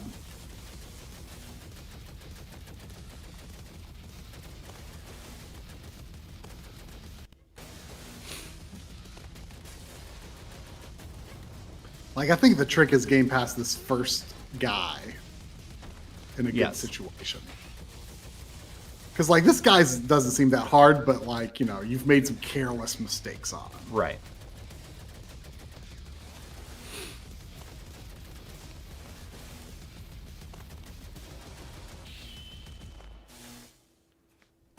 Unless there's another part to it. Yeah.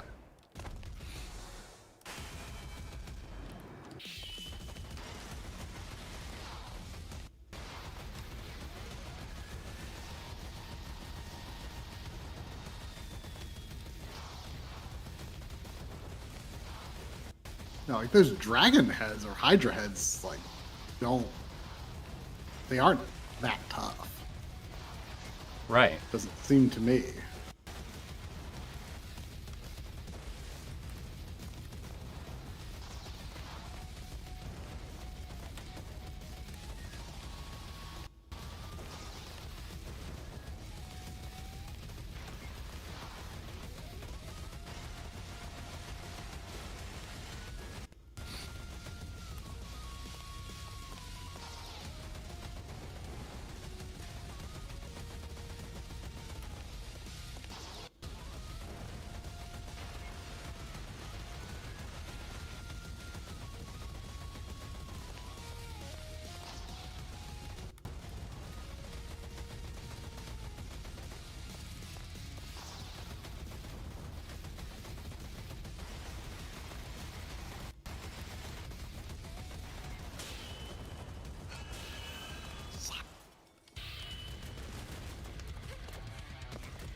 I do feel like there's going to be another form.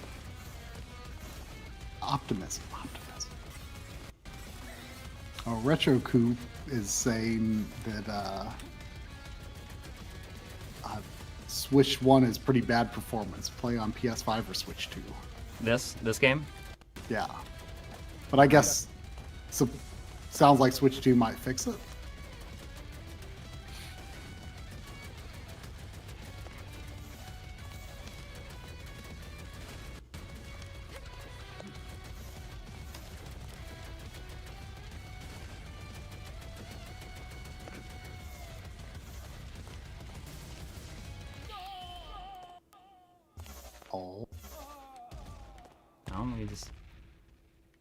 I still have control, though. Okay. It did fade to black, though. Okay. We do have a cutscene. Okay.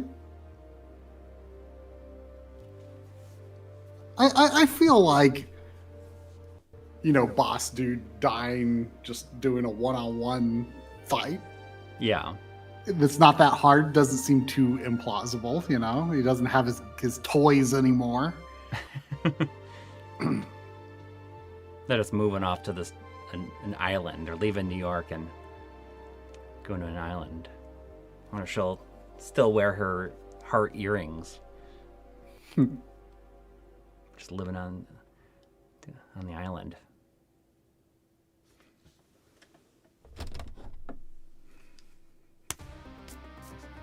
You gonna capture some footage of this tomorrow? I guess so. I guess this is going in the video, right? Yep. That bit at the end there was not very difficult. Awesome. I was not expecting to finish this. Yeah. You can add it to my Coury's note page now. I'll do it right now. You still got it up there. No. I'm your personal assistant. And this game is out, right? Because I feel like they said yeah. Okay, I just want to make sure it was out because I got a code for this. We got codes for this, and we got it before it was actually out, and they're like, "Oh, don't play past the 5th level to avoid to avoid spoiling it." But now that it's out, I think it's fine. Oh, sure. Let me check. eShop Neon Inferno. Watch it be coming out this week. Some people were saying that they bought it this morning. Someone said they bought it today or something. Okay, yeah. So I'm sure it's out. Oh, and it's on sale. The sale ends on the 4th. It's 20% off. I don't know if that's like a launch sale or something. Yeah, I was gonna say Bog Hog. I saw a Bog Hog there. Yeah, so it's $16.99 on the eShop at least. I don't know about other storefronts. I think. Let's see, Steam. Okay, so I mean, as long as it's out, it's all right. Yeah. I'm just curious though, if it's the same price on Steam. Save 20% on Neon Inferno. Yeah, I wonder if it's like a Black Friday or Cyber Monday deal, or if it's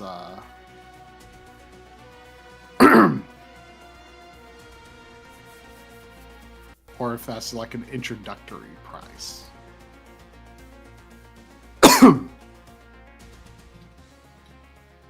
The end. ... True challenge. Oh yeah, the true challenge of Neon Inferno lies in its hard and arcade modes. So I wonder if I think arcade mode was like you only have one hit. I got 3 stars there. Oh, weird. The PlayStation version is not on sale. It's just $20, but eShop and Steam are. Is it on Xbox? Let's see.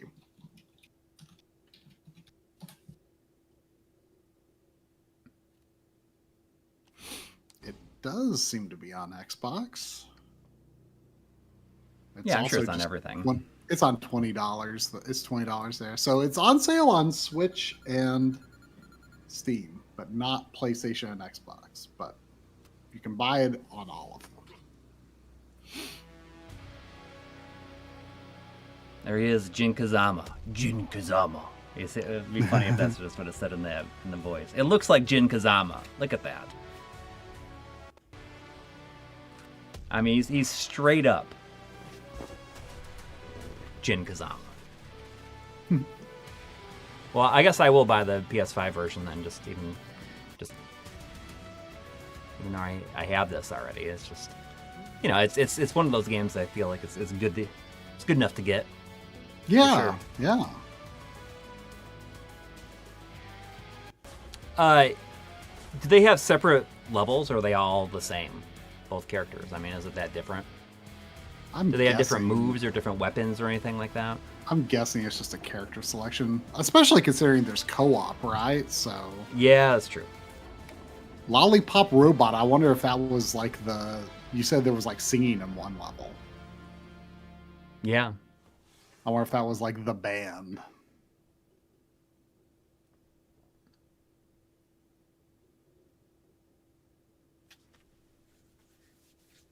And it's not super hard. It was like the difficulty was really good, at least in that normal mode.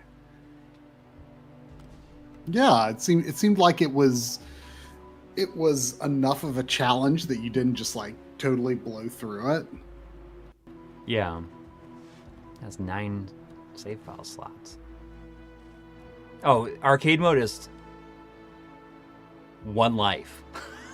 You gotta beat the game with 1 life. Yeah. That when I was just like testing out the game, Oh, cool. So I can just choose the levels here, too. I was testing out the game. I did arcade mode because I was just like, well, I just want to see what it's like. But yeah, that seems like it would be quite hard. So I said that there's an integer scaling mode, but there's a Gaussian blur thing right here. I feel like if I have it full screen, maybe there's shimmer, but it doesn't look like it. But if I just did like one little thing, maybe that interpolates it a little bit. Yeah, probably. There's a CRT filter. Oh, really? Retrode says that Absalom plays great on Switch 1. Oh, interesting. That just had a patch a couple of days ago, or maybe yesterday. I wonder if they added anything for that. Does anybody know? Has anybody been playing that? The patch that came out yesterday, what did it add?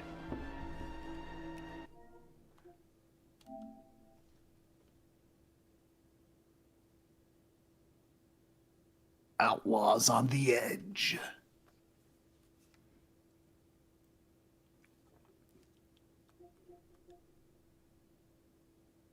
Do you want to take a look at, like, really quick? Do you want to see that Eartheon? Just like to see, not the game, but just how I said that I think it runs in 4K.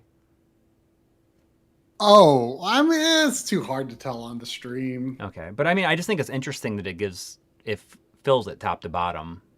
It might have like a little bit of black on the top, the way that it's set I have up. the Switch version, so I'll take a look at that when I remember, when I can. Yeah, that just had a patch out yesterday too. I don't know, it did. Anyways, I guess that'll do it. Thanks to everybody who donated, and I hope everyone has a good week ahead of them. I won't be streaming tomorrow because I have an appointment that I need to go to, but I should be able to stream on Tuesday. So we're starting over on the Twitch channel. We'll be starting Pokemon Fire Red. Oh boy, and I will do some fashion of afternoon streams this week. Maybe it'll be Metroid Prime 4 on Thursday. Maybe not. I don't know. See how I feel. Before then, probably like something else on the Twitch channel. I'm probably not going to do. I'll probably get back to indie games in a week or two, but I'll like have a little interlude away from indie games. But I'll do something on Twitch this week for sure. All right. Have a wonderful night, everybody, and I'll see you later.